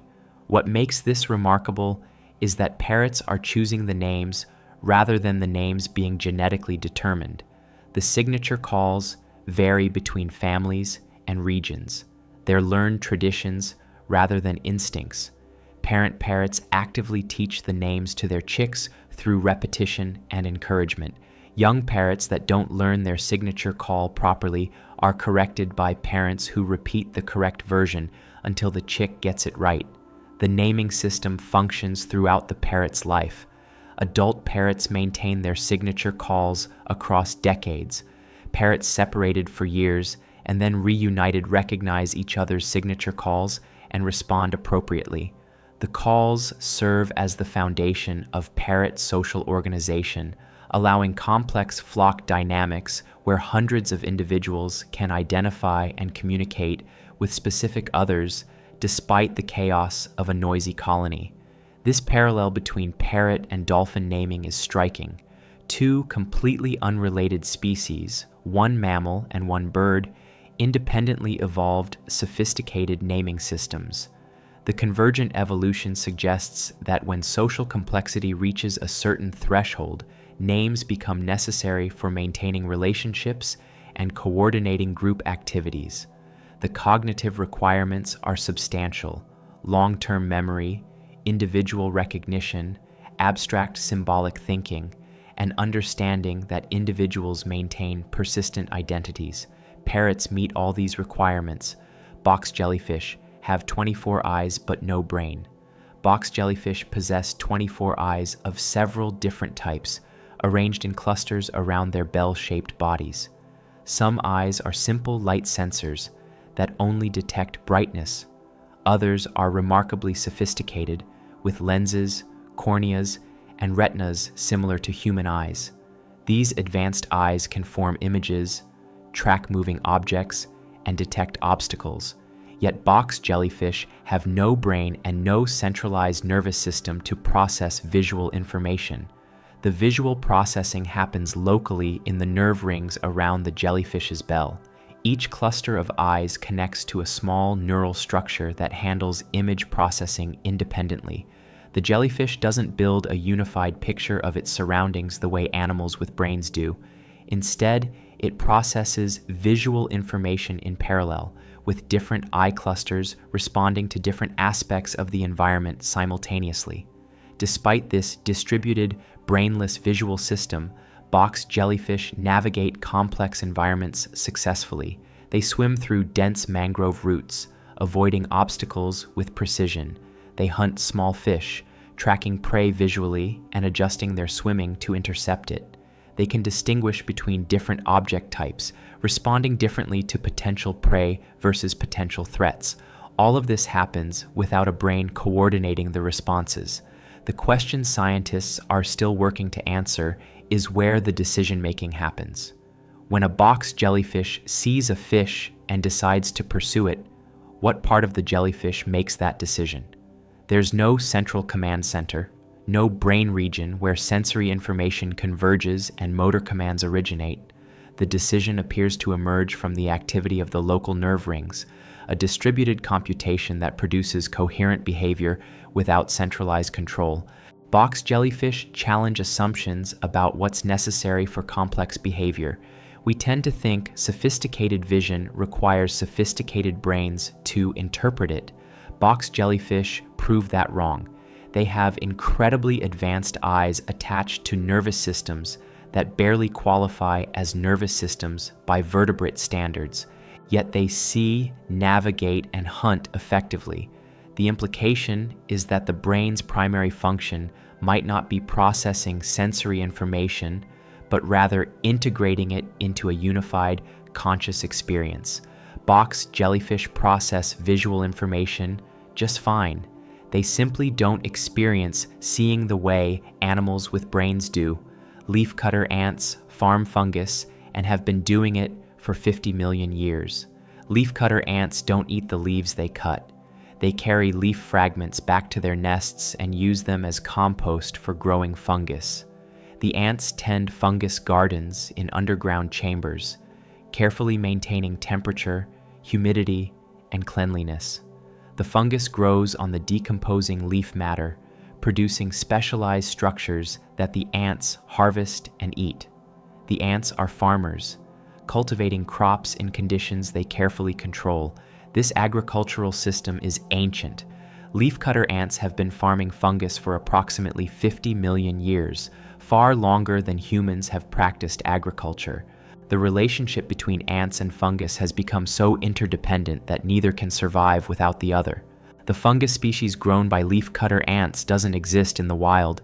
It's been domesticated for so long that it lost the ability to reproduce sexually and can only be propagated through cloning by the ants. The farming process is sophisticated. Worker ants of different sizes perform different agricultural tasks. Large workers cut and carry leaf fragments. Medium workers chew the leaves into mulch and add it to the fungus gardens. Small workers tend the fungus, removing contaminated sections and applying antibiotics. The smallest workers actually ride on the leaf fragments being carried by larger workers, defending against parasitic flies that try to lay eggs on the carrying ants. The antibiotic production is particularly remarkable.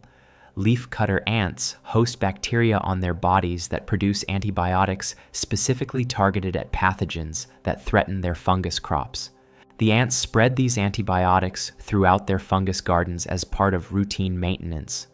When researchers identified these antibiotics, they found compounds that pharmaceutical companies hadn't discovered yet, naturally occurring substances that kill bacteria through mechanisms different from human-made antibiotics. The leafcutter ant colony functions as a superorganism. Individual ants are like cells in a body, specialized for different functions and unable to survive independently. The colony has a metabolism, circulating nutrients through the nest. It has growth, expanding gardens and chambers as the colony grows. It reproduces when new queens leave with fungus samples to found daughter colonies. The intelligence and capability of the colony far exceeds what any individual ant could achieve. Peregrine falcons are the fastest animals on Earth. Peregrine falcons hunt by diving from great heights at speeds exceeding 240 miles per hour, making them the fastest animals on the planet. The falcon climbs high above its prey, then folds its wings and drops into a near vertical dive called a stoop. Air resistance at these speeds is enormous. The force of the wind would tear apart most birds. The peregrine's body is specially adapted to survive the stoop. The falcon's respiratory system includes bony tubercles in its nostrils that slow incoming air and prevent lung damage from the extreme airflow. Its eyes have a third eyelid that sweeps across the eyeball to clear it while maintaining vision during the dive. The bones are stronger and denser than those of similar-sized birds to withstand the impact forces when striking prey.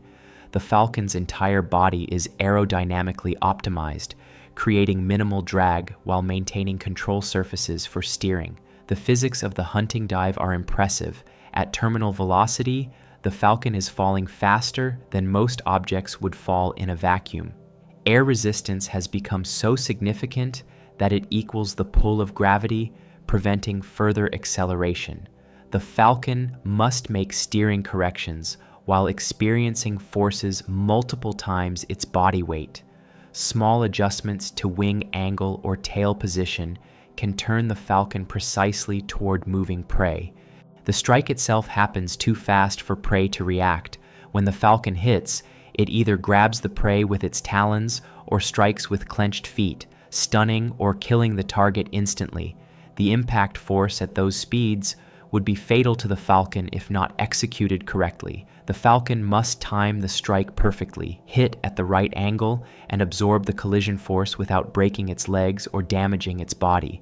Young peregrine falcons aren't born knowing how to stoop hunt. They practice extensively, starting with shallow dives and gradually increasing speed as they master the control and timing required. Adult falcons will drop food for juveniles to practice catching in flight.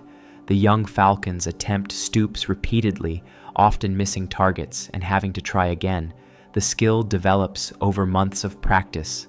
A falcon that never learned to stoop properly wouldn't survive, unable to catch enough prey to sustain itself. Beavers can alter entire ecosystems and create wetlands that last centuries. Beavers are ecological engineers that transform landscapes through dam building. A single beaver family can flood several acres of forest, creating wetlands that support hundreds of species. The wetlands trap sediment, purify water, prevent erosion, and store carbon. Beaver-created wetlands can persist for centuries, even after the beavers abandon them.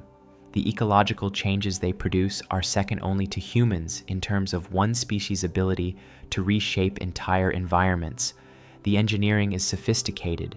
Beavers don't just pile sticks randomly. They build dams with specific geometries based on water flow, terrain, and structural requirements. They dig canals to float building materials from distant forests to the construction site. They create multiple dams in series to control water levels across large areas. They maintain the dams constantly, detecting and repairing leaks sometimes within hours. The dam construction shows problem solving and planning. Beavers assess the location, choose appropriate building materials, and adjust construction techniques based on conditions. In fast-flowing streams, they build dams with gentler slopes that resist water pressure better. In slow water, they build steeper, more compact dams. They use different materials for different parts of the structure: large logs for the foundation, smaller branches for the framework, mud and vegetation for waterproofing. Researchers tested beaver problem solving by creating artificial breaches in dams and monitoring how beavers responded. The beavers quickly located the leaks, even breaches on the downstream side they couldn't see from the pond. They carried appropriate repair materials directly to the damaged site rather than adding material randomly. They repaired the largest, most threatening leaks first before addressing smaller ones.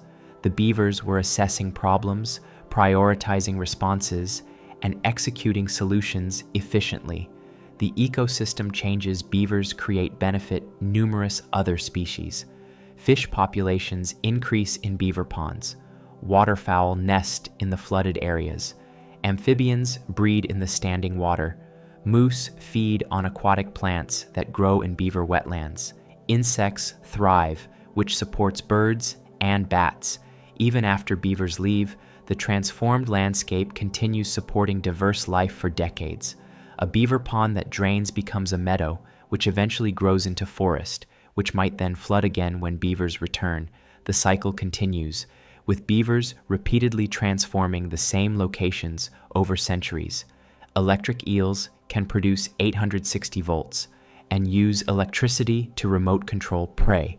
Electric eels generate electricity through specialized organs that comprise most of their body length. These organs contain thousands of cells called electrocytes that function like biological batteries. When the eel wants to produce a shock, Its brain sends a signal that causes all the electrocytes to discharge simultaneously. The combined voltage can reach 860 volts, enough to stun a human or kill small animals. The eel uses electricity for navigation and communication at low voltages, but saves the high voltage shocks for hunting and defense. What's particularly devious is how electric eels use electricity to locate hidden prey. Many of their prey animals freeze when threatened, making them difficult to detect in murky water.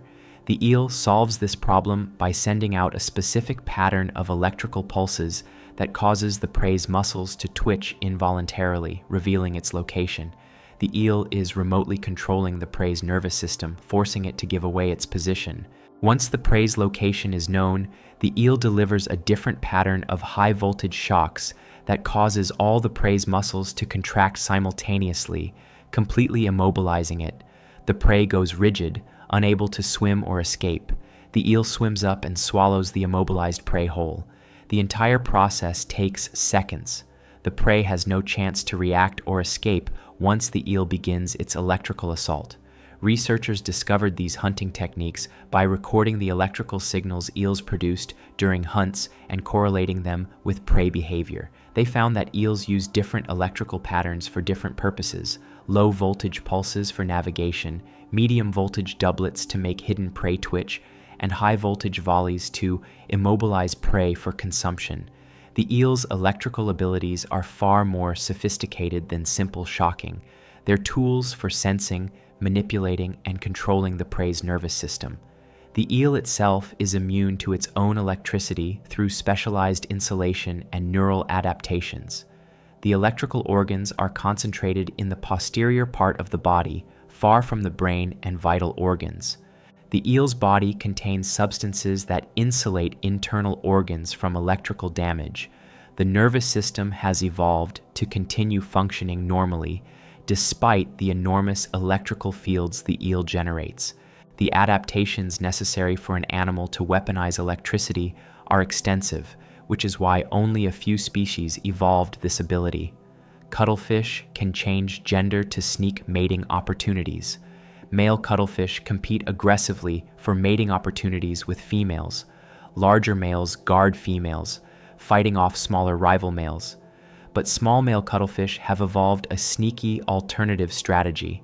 They can change their appearance to look like females, complete with female coloration patterns and behaviors. The small male disguised as a female can swim past the guarding male without triggering aggression, approach the actual female, and mate while the larger male remains oblivious.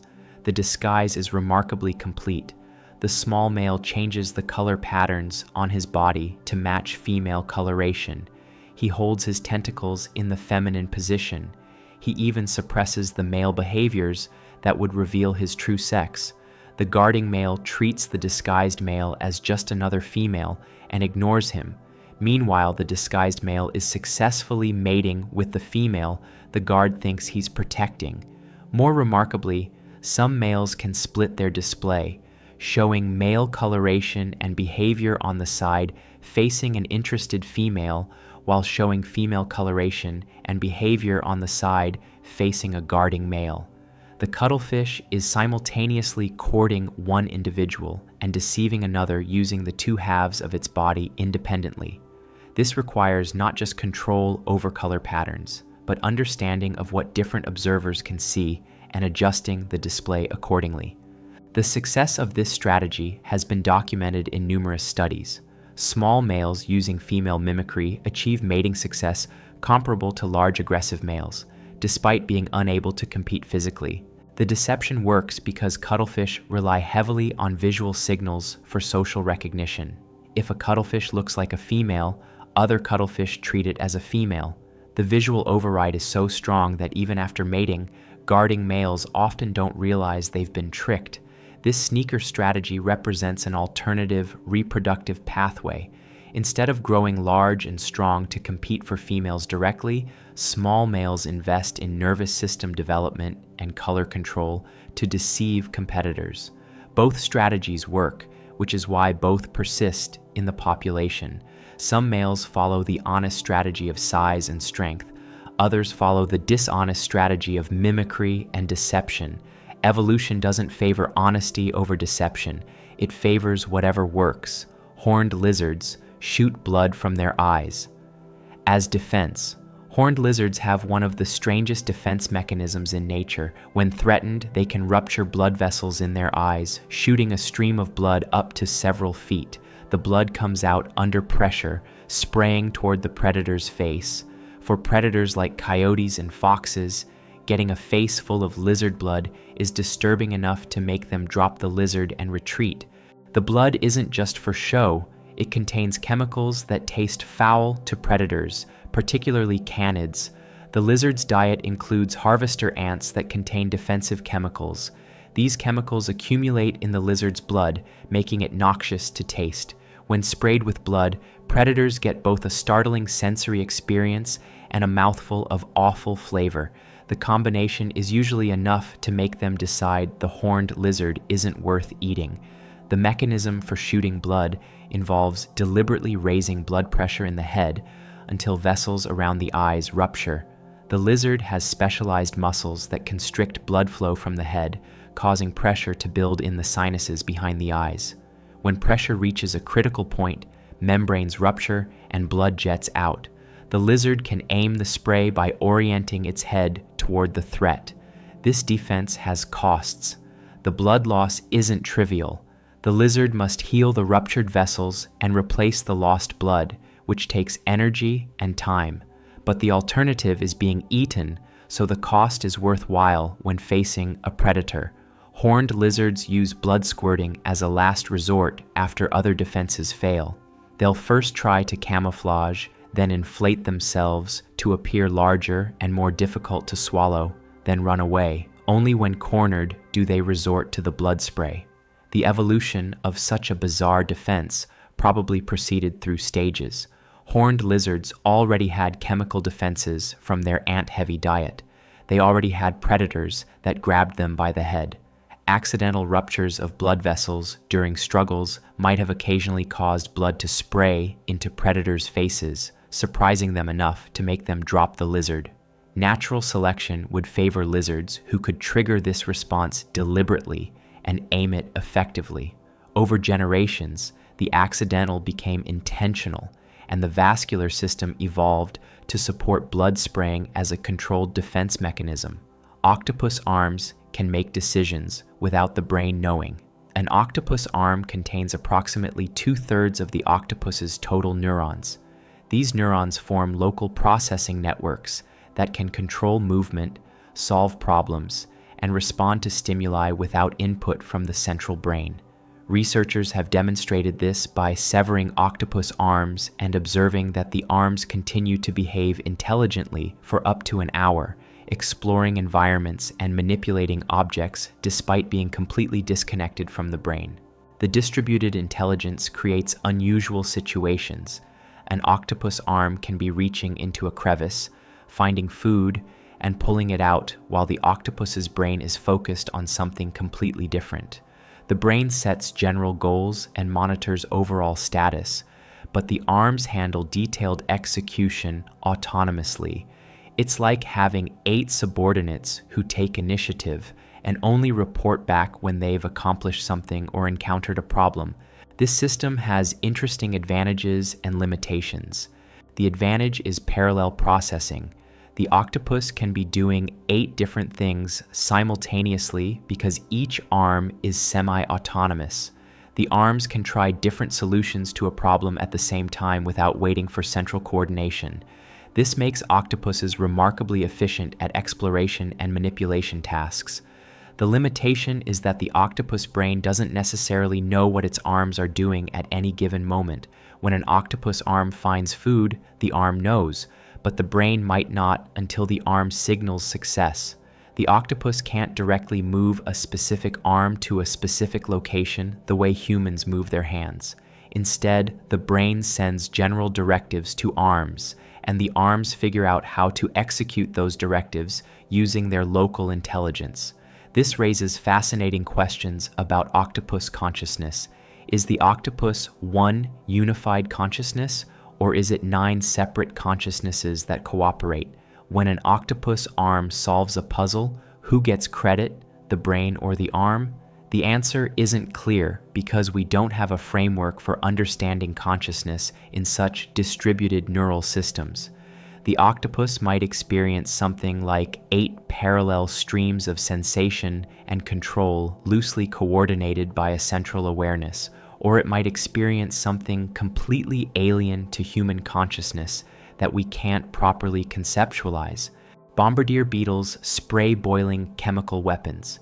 Bombardier beetles defend themselves by spraying a boiling hot chemical mixture from their abdomen.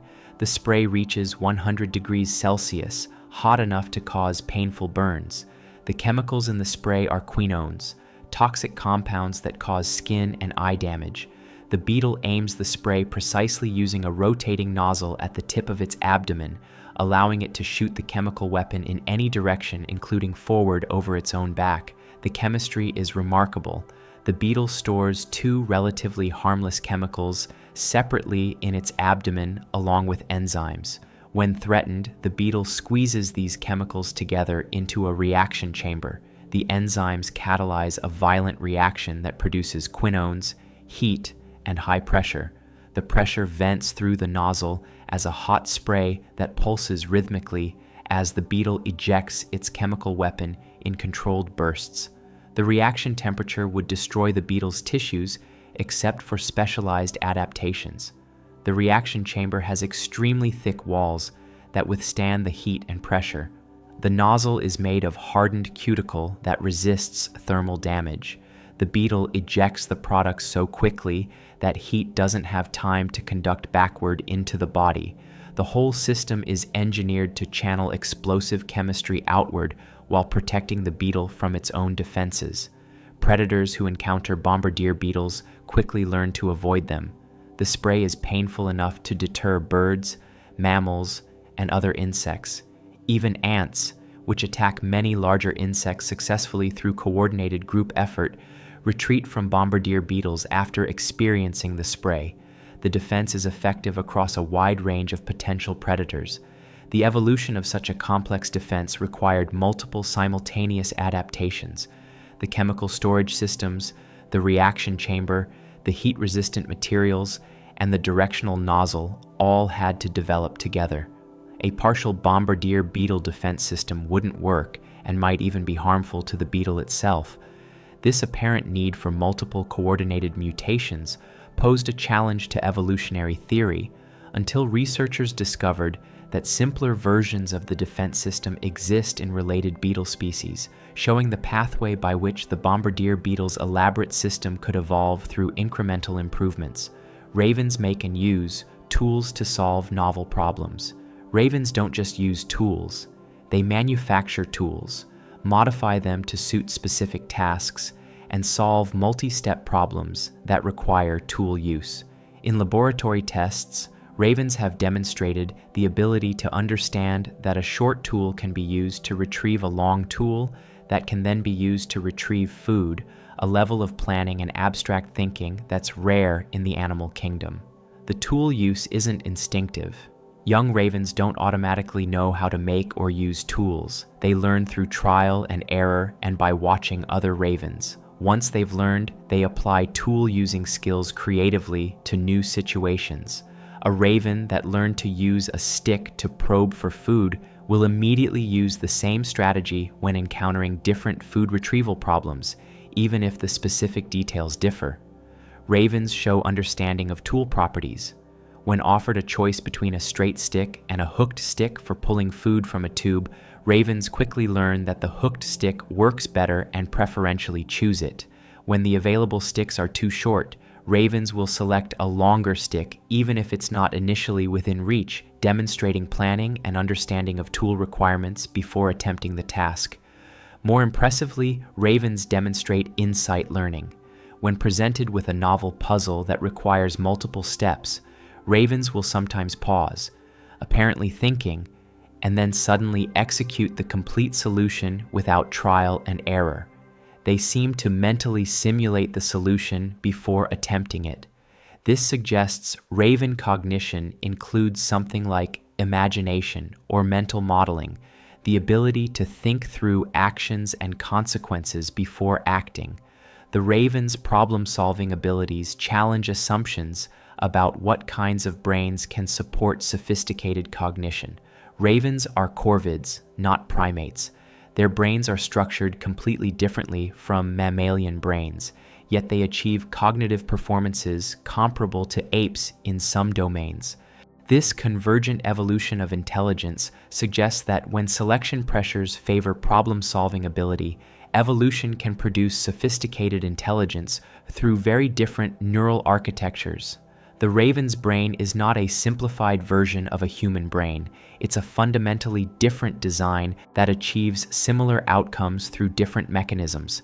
Sea otters have the densest fur of any animal. Sea otters have approximately 1 million hairs per square inch of skin, making their fur the densest of any animal. For comparison, humans have about 100,000 hairs on their entire head. A sea otter has more hairs in an area the size of your fingernail than humans have on their whole head. This extraordinary fur density is necessary because sea otters, unlike other marine mammals, don't have blubber for insulation. The fur is their only protection against frigid ocean water. The fur works by trapping air. Each hair is structured to hold microscopic air bubbles against the skin. These air bubbles provide insulation, keeping the otter's body warm despite being immersed in water that would kill an unprotected human within minutes. The system only works if the fur remains meticulously clean. Oil or dirt that coats the fur destroys its ability to trap air, which is why the Exxon Valdez oil spill killed so many sea otters. Once their fur was oiled, they couldn't maintain body temperature and died of hypothermia. Sea otters spend hours each day grooming, meticulously combing through their fur to remove debris and maintain its water-repellent properties. A sea otter will float on its back, methodically working through sections of fur, using its paws to comb and its teeth to remove any particles. The grooming isn't vanity, it's survival. An otter that stops grooming effectively will die from hypothermia within days. The energy cost of maintaining this system is enormous. Sea otters have the highest metabolism of any mammal their size. They must eat 25 to 30% of their body weight daily just to maintain body temperature. An adult sea otter eats 10 to 15 pounds of food per day, primarily shellfish, urchins, and crabs. They spend most of their waking hours hunting and eating. The dense fur provides insulation, but demands constant maintenance and enormous caloric input. This dependence on fur rather than blubber may explain why sea otters don't range as widely as seals or whales. They're restricted to coastal waters, where food is abundant enough to support their enormous appetites. They can't migrate long distances or spend extended periods in areas without rich food sources. The fur-based insulation strategy works, but imposes constraints that blubber-based insulation doesn't. It's an evolutionary solution that works within specific ecological limits. Sloths can hold their breath longer than dolphins. Sloths can hold their breath for up to 40 minutes when submerged, significantly longer than dolphins, which typically surface every 8 to 10 minutes. This is counterintuitive because sloths are terrestrial mammals that rarely swim, while dolphins are marine mammals whose entire lives revolve around water. The sloth's exceptional breath-holding ability comes from its extraordinarily slow metabolism. A sloth's metabolic rate is about half that of other mammals their size. Their body temperature fluctuates with ambient temperature rather than remaining constant like most mammals. They digest food so slowly that it can take a month for a meal to pass completely through their system. They move so slowly that algae grows on their fur. Everything about sloths is operating in extreme slow motion. This slow metabolism means sloths use oxygen very slowly. When a sloth submerges, its already minimal oxygen consumption drops even further. The sloth can function for extended periods on the oxygen already in its lungs and bloodstream because its tissues are so efficient at low oxygen conditions. It's the metabolic equivalent of a car that gets 100 miles per gallon. The sloth isn't storing more oxygen than other mammals. It's just using what it has extremely efficiently. The breath-holding ability isn't used for hunting or any adaptive advantage in water.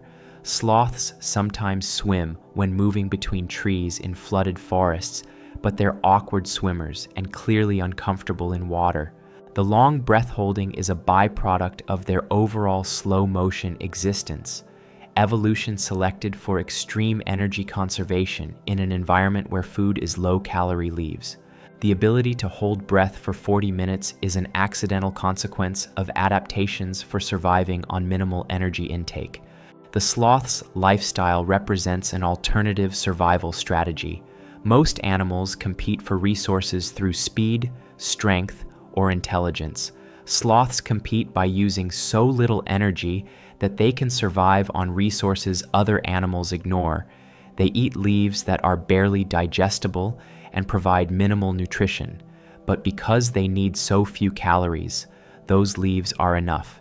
By reducing their needs rather than increasing their capabilities, sloths found an ecological niche where competition is minimal.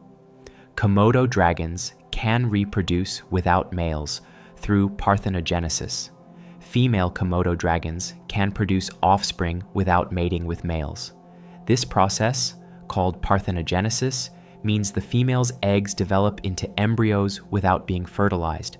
The offspring are genetic clones of the mother, or more precisely, they contain only the mother's genetic material recombined in ways that make them not quite clones, but still entirely from the mother's genes. Researchers discovered this when zoos with only female Komodo dragons found that the females were producing viable eggs that hatched into healthy young dragons. DNA testing confirmed that these offspring had no male contribution. The dragons weren't simply storing sperm from past matings. They were reproducing entirely without males through a process that mammals can't do. Interestingly, parthenogenesis in Komodo dragons only produces male offspring. The sex determination system in reptiles is different from mammals. The females are ZW and males are ZZ. When a female reproduces through parthenogenesis, she produces ZZ offspring, which are male. This means a female Komodo dragon alone on an island could potentially establish a population. She produces male offspring through parthenogenesis, then mates with those male offspring to produce both male and female young, establishing a breeding population from a single individual. This reproductive capability serves as an evolutionary backup system. If a female Komodo dragon ends up isolated without access to males, she doesn't die without reproducing. She can produce male offspring and essentially seed a new population. In the wild, this might happen when storms or other events separate individuals from their populations. The ability to switch to asexual reproduction when sexual reproduction isn't possible increases survival chances for the species. The trade-off is reduced genetic diversity. Offspring produced through parthenogenesis have much less genetic variation than sexually produced offspring. This makes them potentially more vulnerable to diseases and environmental changes. But some genetic diversity is better than no offspring at all. The Komodo dragon's reproductive flexibility gives the species resilience. They can reproduce sexually when possible, gaining genetic diversity, but switch to asexual reproduction when necessary, ensuring the population continues. Wood frogs freeze solid and revive when spring comes. Wood frogs survive winter by allowing themselves to freeze solid. Their hearts stop beating. Their blood stops flowing. Ice crystals form throughout their bodies. For all practical purposes, they're dead. Yet when spring warmth returns, they thaw and resume normal function as if nothing happened. The frog can survive being frozen for months at temperatures well below zero. The mechanism involves specialized adaptations that protect cells from freezing damage. Before freezing, wood frogs flood their systems with glucose and urea, essentially antifreeze compounds that concentrate in cells. When ice forms, it forms outside the cells in the spaces between tissues. The high concentration of glucose and urea inside cells lowers the freezing point of cellular fluids, preventing ice crystals from rupturing cell membranes from within. The frog doesn't control when it freezes. As soon as the temperature drops below freezing, ice begins forming on the frog's skin. This triggers the antifreeze production. Within hours, up to 70% of the frog's body water has frozen solid. The frog is stiff, cold to the touch, with no detectable heartbeat or breathing. It's essentially in suspended animation, neither alive nor dead in the traditional sense. When temperatures rise in spring, the frog thaws from the outside in. Heart function resumes within hours. The frog begins breathing. Gradually, normal metabolism restarts. The thawing process takes a day or two, after which the frog emerges from its winter refuge and begins the breeding season. The frog shows no apparent long-term effects from having been frozen solid for months. It behaves normally, breeds successfully, and can repeat the freeze-thaw cycle for multiple winters across its lifespan. The wood frog's freeze tolerance represents an extreme solution to winter survival. Most animals either migrate to warmer climates or find shelter where they can maintain body temperature above freezing. Wood frogs simply shut down, accepting death-like freezing as the price of staying where they are. The adaptations required are extensive, involving changes to metabolism, circulatory systems, and cellular biochemistry. But the strategy works, allowing wood frogs to thrive in climates that would kill most other frogs. Bowerbirds create optical illusions. To attract mates, male bowerbirds construct elaborate structures called bowers to attract females. These aren't nests, they're courting theaters where males perform displays for visiting females. What makes bowerbirds extraordinary is that they decorate these bowers using principles of perspective and optical illusion that humans didn't consciously develop until the Renaissance. The bowerbird arranges objects in his bower by size, placing smaller objects near the viewing area and progressively larger objects farther away. This creates a forced perspective that makes the bower avenue appear uniform in size when viewed from the female's position. The optical illusion makes the bower look longer and more impressive than it actually is. Males who create better illusions attract more females.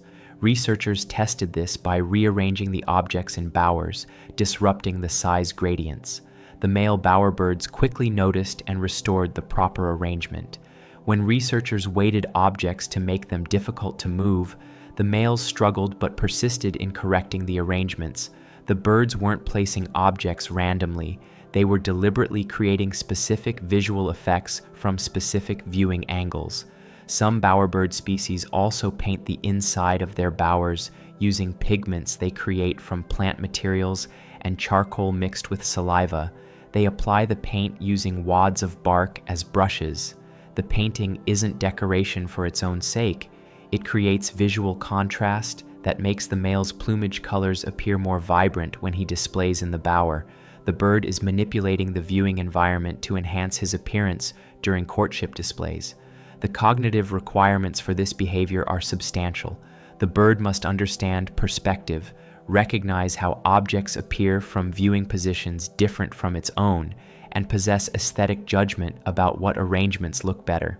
The bowerbird sees the bower from multiple angles while constructing it, but must optimize the appearance for one specific viewing position, the location where females stand when evaluating the display. This requires mental rotation, visual prediction, and understanding of how others perceive the world. Greenland sharks can live over 400 years. Greenland sharks are the longest living vertebrates known to science. Radiocarbon dating of eye-lens nuclei has established that some individuals are over 400 years old.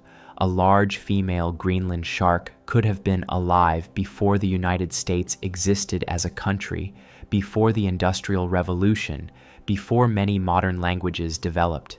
These sharks experience time on geological scales. The extreme longevity comes from their extraordinarily slow metabolism.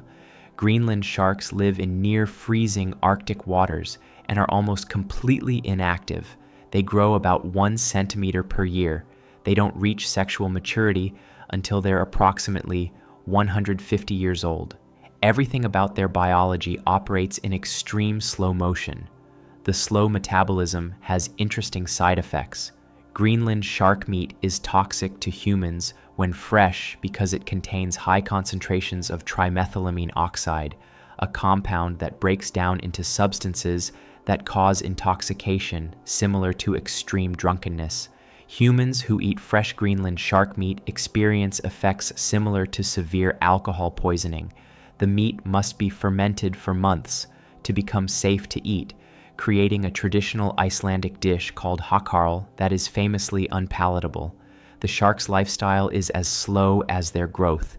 They drift through cold Arctic waters, occasionally eating fish or seals, but spending most of their time essentially doing nothing.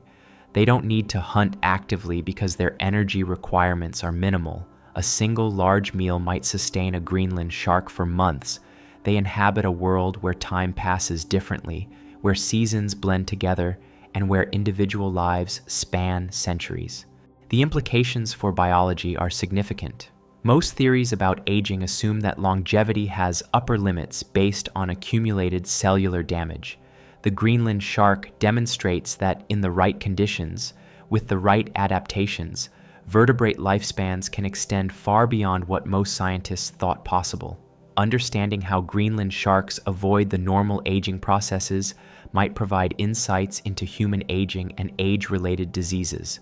The sharks aren't just living long, they're remaining functional for centuries, apparently not declining significantly until near the end of their extraordinarily long lives. Lyrebirds can mimic chainsaws and camera shutters perfectly. The lyrebird already appeared earlier in this script, but additional details about their mimicry deserve attention. Beyond imitating natural sounds, lyrebirds in certain Australian forests have learned to reproduce the sounds of logging equipment, camera shutters, car alarms, and even the sounds of camera crews filming documentaries. The accuracy is so precise that listening to recordings of lyrebirds, you cannot distinguish the bird's mimicry from actual mechanical sounds without being told which is which. Male lyrebirds incorporate these artificial sounds into elaborate courtship songs that can last up to 20 minutes. A single song might include imitations of 20 different bird species, several mammal calls, wind in the trees, and then seamlessly transition into perfect reproductions of a chainsaw cutting wood, a car alarm cycling through its pattern, and a camera shutter clicking. The blending of natural and artificial sounds creates surreal performances that sound like audio collages but are entirely produced by one bird. The lyrebird's vocal apparatus is remarkably flexible. The syrinx, the bird's vocal organ, can produce multiple simultaneous sounds. The lyrebird can essentially sing harmony with itself, producing background rhythm sounds while layering melody on top. This allows for reproductions of complex mechanical sounds that have multiple frequency components occurring simultaneously. Young male lyrebirds spend years developing their song repertoires. They practice for hours daily, attempting imitations and gradually improving their accuracy. They listen to older males and copy sounds from their songs. They experiment with new sounds they hear in the environment. By the time a male reaches breeding age, he's created a unique performance that includes sounds no other lyrebird performs quite the same way. The song is both learned and individual, traditional and creative. The persistence of artificial sounds in lyrebird repertoires raises interesting questions about cultural transmission. Some lyrebirds are still performing imitations of logging equipment despite logging having ceased in their territories decades ago. The sounds are being passed down from older males to younger males as cultural traditions, even though the original inspiration for the sounds no longer exists. The lyrebirds are preserving auditory snapshots of historical human activities through their songs. Immortal jellyfish can reverse age and start over. The Turritopsis dohrnii jellyfish was covered earlier, but the mechanics of its biological immortality warrant deeper exploration. When this jellyfish experiences stress, rather than dying, its cells undergo a process called transdifferentiation. Specialized adult cells revert to being unspecialized stem cells, which then redifferentiate into juvenile jellyfish cells. The jellyfish essentially ungrows, becoming younger at a cellular level. The transformation is complete. The adult jellyfish's bell shrinks. The tentacles retract and disappear. The body settles to the ocean floor and becomes a polyp colony, the juvenile stage of jellyfish development. The polyp then buds off new jellyfish that are genetically identical to the original adult. The entire life cycle reverses, going backward from adult to juvenile, then forward again from juvenile to adult. The process can theoretically repeat infinitely. Scientists studying this phenomenon have kept individual Turritopsis dohrnii in laboratory conditions and induced them to undergo transformation multiple times. The jellyfish reliably revert to polyp form when stressed and then produce new medusae that mature into adults capable of transformation again. No upper limit has been found. The jellyfish can potentially cycle forever if conditions allow. The molecular mechanisms enabling transdifferentiation are subjects of intense research. Understanding how Turritopsis dohrnii cells can completely change their identity while maintaining genetic stability could revolutionize regenerative medicine. If scientists could trigger controlled dedifferentiation in human cells, it might enable repair of damaged organs, treatment of degenerative diseases, or even reversal of aging processes. However, immortality in theory doesn't equal immortality in practice. Turritopsis dohrnii jellyfish in the wild still die from predation, disease, and environmental catastrophe. The transformation ability only protects against aging and certain types of stress. The jellyfish isn't invulnerable. It's just immune to one specific cause of death, senescence. In optimal laboratory conditions without predators or disease, Turritopsis dohrnii might live indefinitely. In the ocean, most probably die young despite their theoretical immortality. African gray parrots understand zero as a number. African gray parrots can understand the concept of zero, a level of abstract mathematical thinking that humans don't develop until age 3 or 4 and that many animals never achieve. Researchers trained parrots to identify the quantity that items represented and found that the parrots could correctly identify when no items were present, treating absence as a countable quantity rather than as nothing. The experimental design involved showing parrots sets of objects and teaching them to select the smaller quantity. Once the parrots learned this, researchers presented them with choices that included empty sets. The parrots correctly treated the empty set as smaller than any quantity of objects, demonstrating that they understood zero as a numerical value. They weren't just selecting randomly when faced with nothing. They were recognizing nothingness as a specific numerical state. More impressively, the parrots understood zero's position in the numerical sequence. They recognized that 0 is smaller than 1, but still part of the number line. They could order numbers including 0 correctly, showing understanding of numerical magnitude that extends into abstract concepts. This level of numerical cognition was previously thought to require language and symbolic thinking of the kind only humans possess. The implications extend beyond just parrots or even birds. The study suggests that abstract mathematical thinking might be more widespread in the animal kingdom than previously believed. If parrots can understand 0, what other mathematical concepts might animals be capable of? Can they understand negative numbers, fractions, or basic algebra? The questions open new research directions into animal cognition and challenge assumptions about what kinds of thinking require language. The parrot's numerical abilities likely evolved for tracking food sources, remembering cache locations, and managing social relationships in large flocks where keeping track of individuals requires some kind of counting or number sense. But the fact that this practical number sense extends to abstract concepts like zero suggests that once numerical cognition reaches a certain sophistication, abstract mathematical thinking might emerge naturally without needing language or symbolic systems. Naked mole rats can survive without oxygen for 18 minutes. Naked mole rats have already been mentioned for their cancer resistance and negligible aging. But another remarkable adaptation deserves attention: their ability to survive extended periods without oxygen.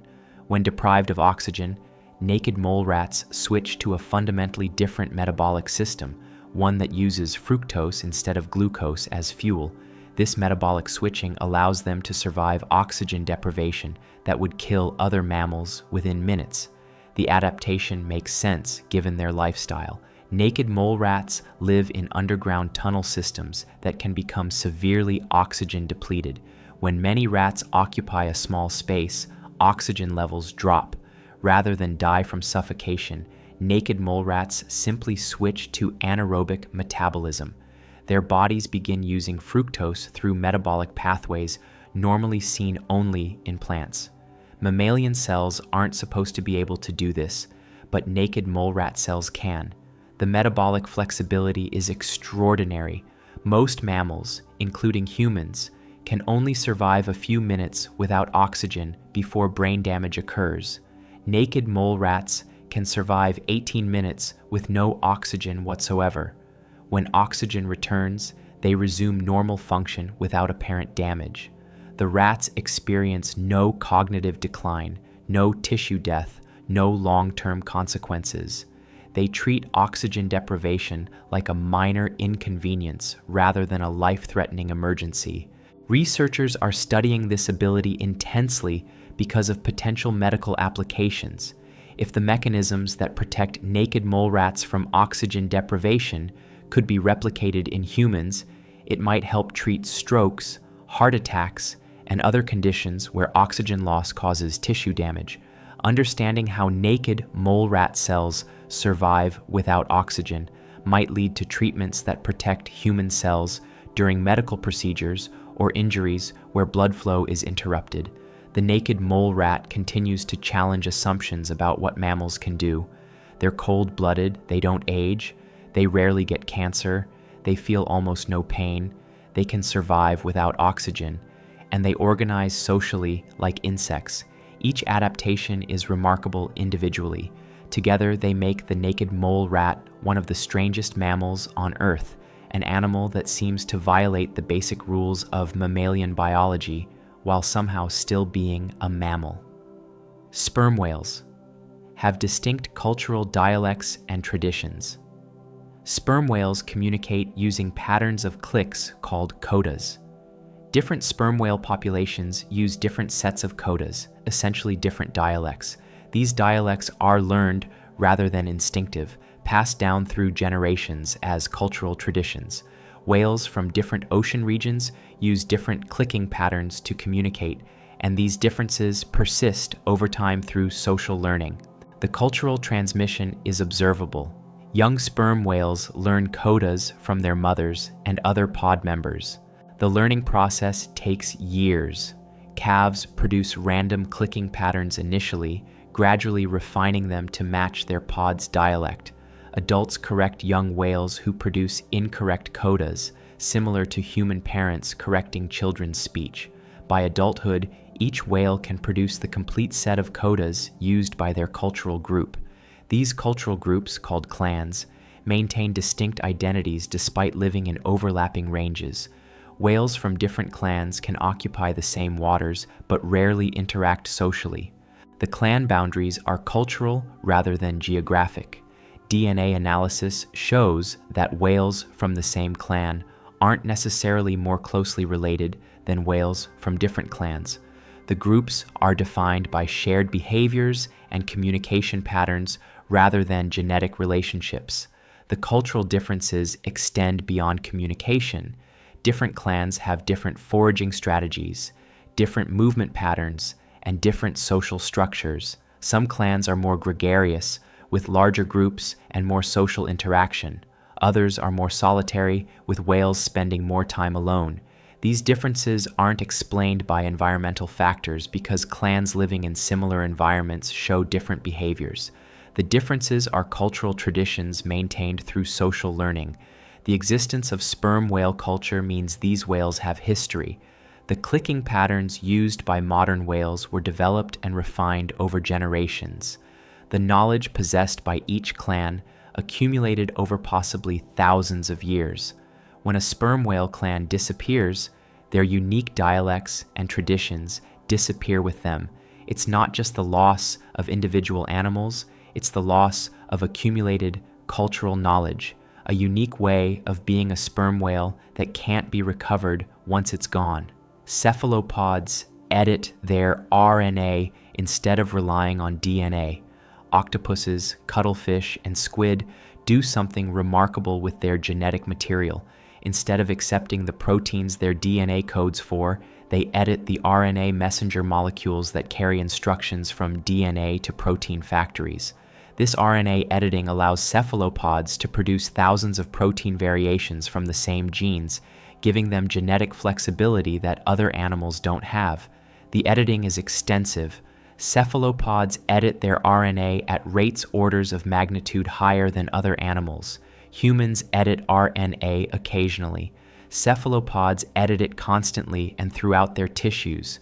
They're essentially rewriting their genetic instructions on the fly, customizing protein production in response to environmental conditions, particularly temperature changes.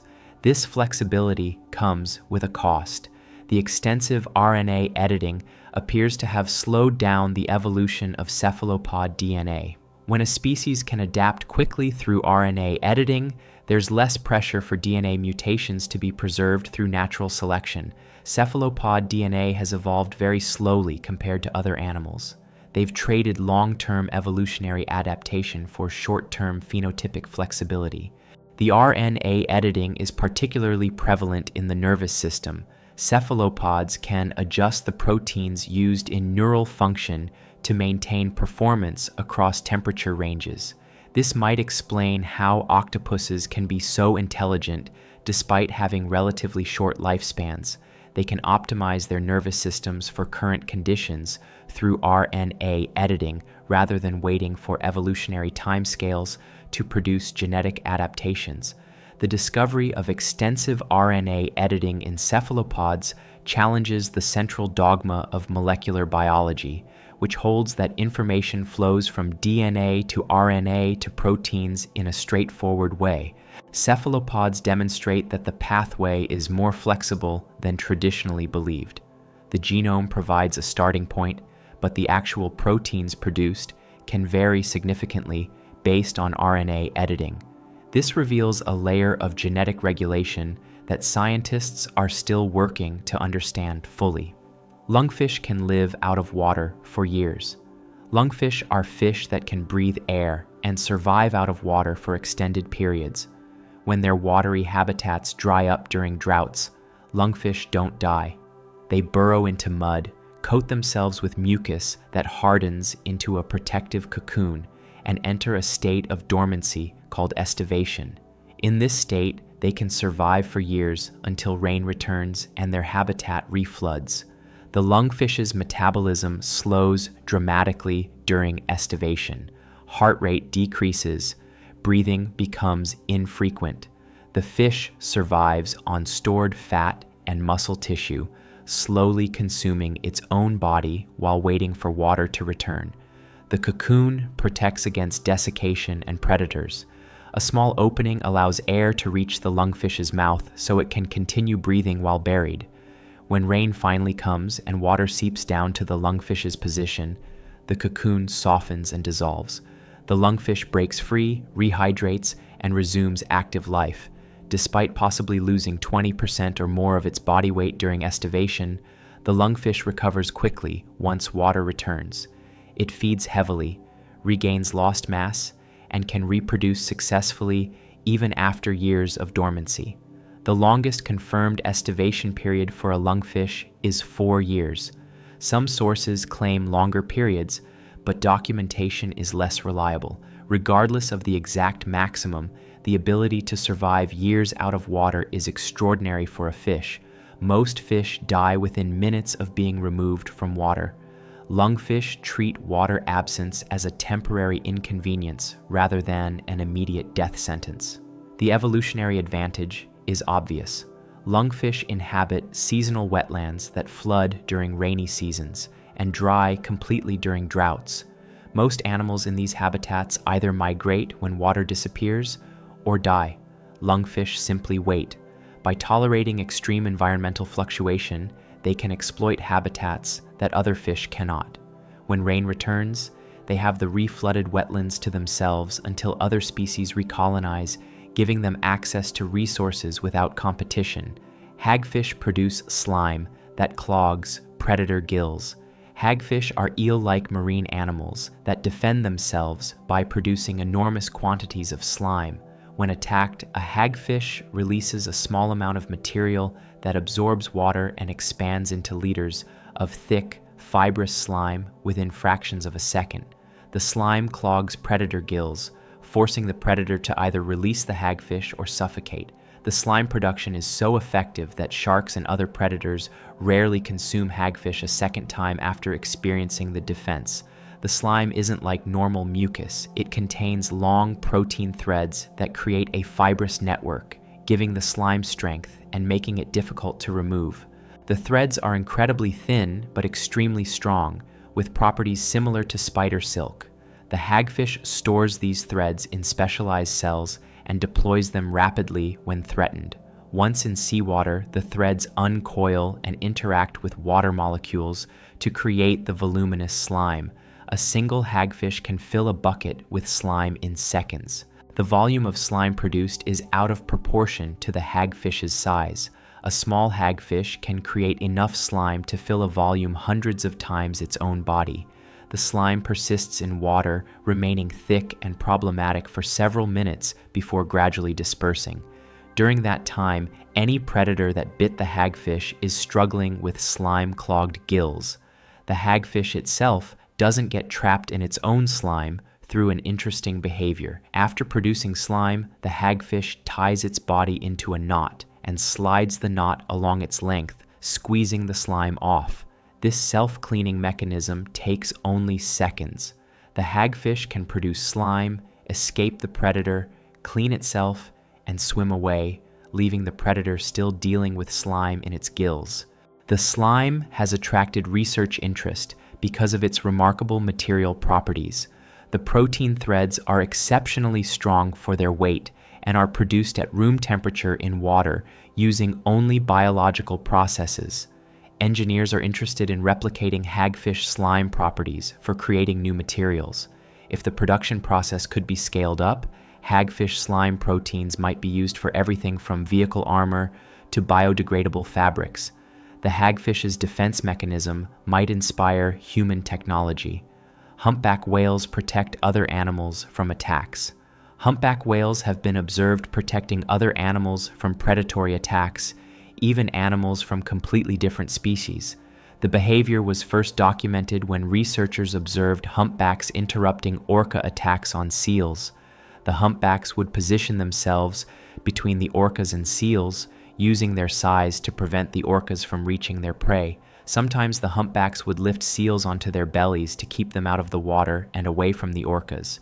What makes this particularly interesting is that the humpbacks gain nothing obvious from this behavior. They're not protecting kin or potential mates. They're defending animals they have no genetic or social relationship with. The behavior doesn't fit standard evolutionary explanations about why animals help each other.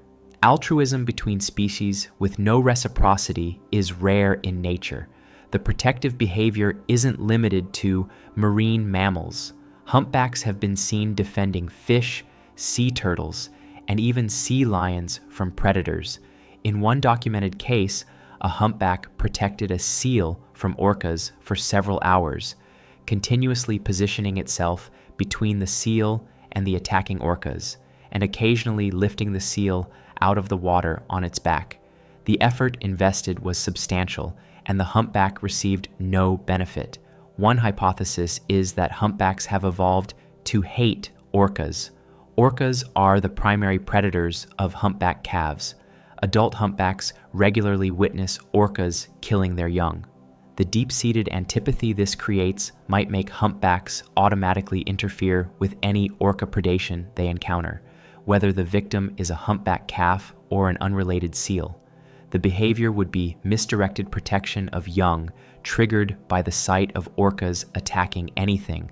Another possibility is that humpbacks are intelligent and empathetic enough to recognize distress in other animals and are motivated to intervene. Humpback whales have complex social lives, sophisticated communication, and large brains. They might possess something like empathy that extends beyond their own species.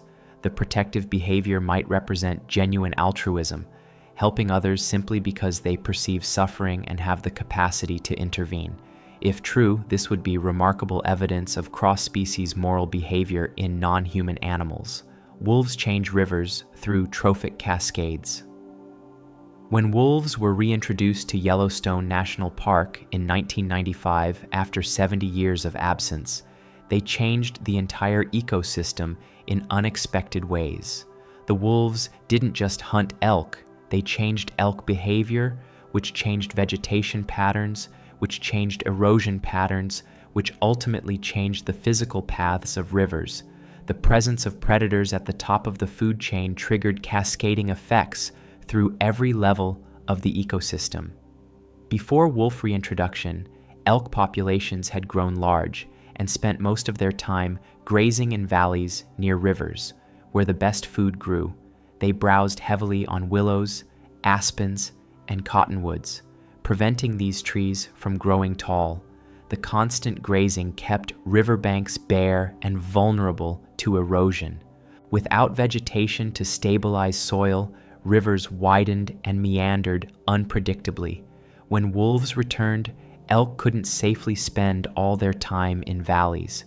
Those areas became risky because wolves could approach unseen through vegetation. Elk shifted to higher ground where they had better visibility and escape routes. The valleys, no longer under constant grazing pressure, experienced explosive vegetation recovery. Willows and aspens grew tall. Cottonwoods returned. Within a decade, areas that had been barren for 70 years supported dense vegetation. The vegetation stabilized riverbanks. With roots holding soil in place, erosion decreased. Rivers narrowed and deepened, their courses becoming more stable.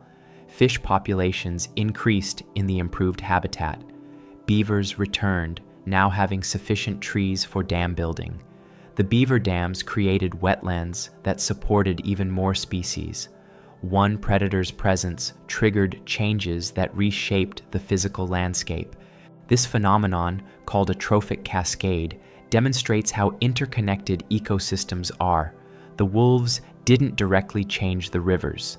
They changed elk behavior, which changed vegetation, which changed erosion, which changed rivers. Each level of the ecosystem responds to levels above and below it.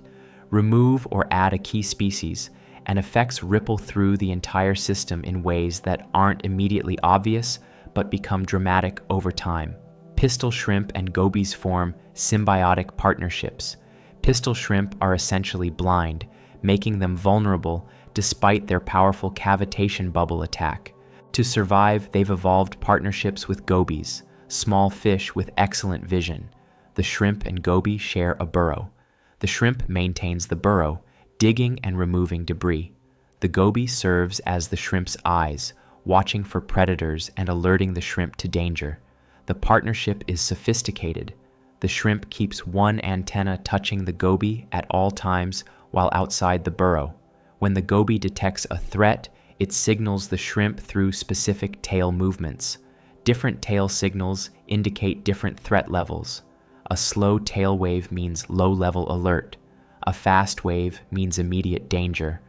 When the goby suddenly retreats into the burrow, the shrimp follows instantly, both animals disappearing into their shared refuge. The shrimp builds its burrow with two entrances. The main entrance is where both animals emerge. The back entrance is an emergency escape route. The shrimp carefully shapes the burrow interior, creating a home suited to both species' needs. The goby contributes to the partnership by keeping the burrow entrance area clear of debris and by depositing waste away from the burrow to avoid attracting predators. Different species of pistol shrimp partner with different species of gobies, suggesting the partnerships evolved multiple times independently. The relationships are so specialized that specific shrimp species only partner with specific goby species. If separated, both animals show stress behaviors and elevated risk from predators. The partnership isn't just convenient, it's essential for survival. Young shrimp and gobies must learn to partner correctly. The behaviors aren't entirely instinctive. Young animals make mistakes, misreading signals or failing to coordinate properly. Through trial and error and observation of adult pairs, they develop the communication system that will keep them both alive. The partnership demonstrates how evolution can produce cooperation between completely unrelated species when the mutual benefits are sufficiently strong. What emerges from these facts is a picture of intelligence and capability distributed across the animal kingdom in ways that don't map to human assumptions. We like to think intelligence is a hierarchy with humans at the top and everything else arrayed below in descending order. But intelligence isn't one thing. It's many different abilities, many different solutions to different survival problems. Crows remember faces and hold grudges. Octopuses solve problems with distributed brains. Elephants mourn their dead. Each represents a different form of intelligence shaped by different evolutionary pressures. The animals aren't trying to be like humans. They're solving their own problems in their own ways. The mantis shrimp sees colors we can't imagine because its survival depends on visual information we don't need. The salmon navigates using Earth's magnetic field because it must return to one specific stream after years at sea. The mimic octopus impersonates 15 different species because it lives in an environment where that strategy works better than camouflage alone. These abilities developed because they provided survival advantages in specific contexts, not because the animals were progressing toward some human-like endpoint. What's humbling is recognizing how much we still don't know. Scientists have studied some of these animals for decades and still can't fully explain what they're doing or how. The sperm whale's massive brain remains mysterious.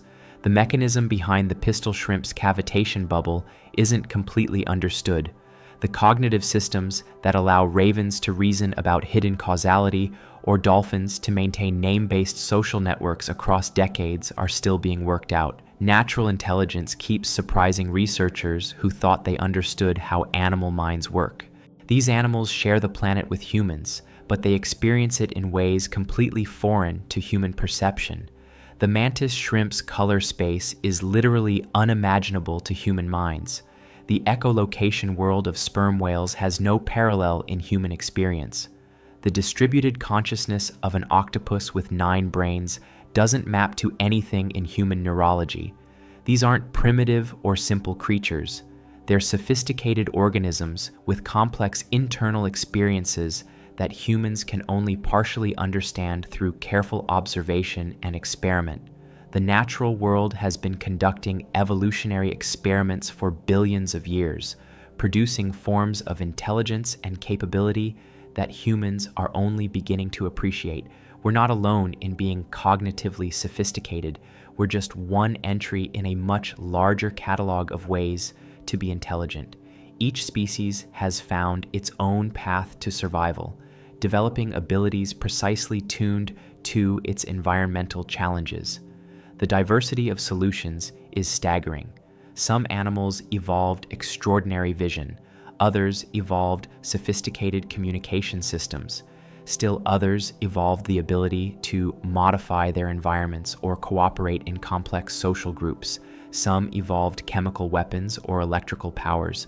Others evolved the ability to survive in conditions that would kill most other life forms.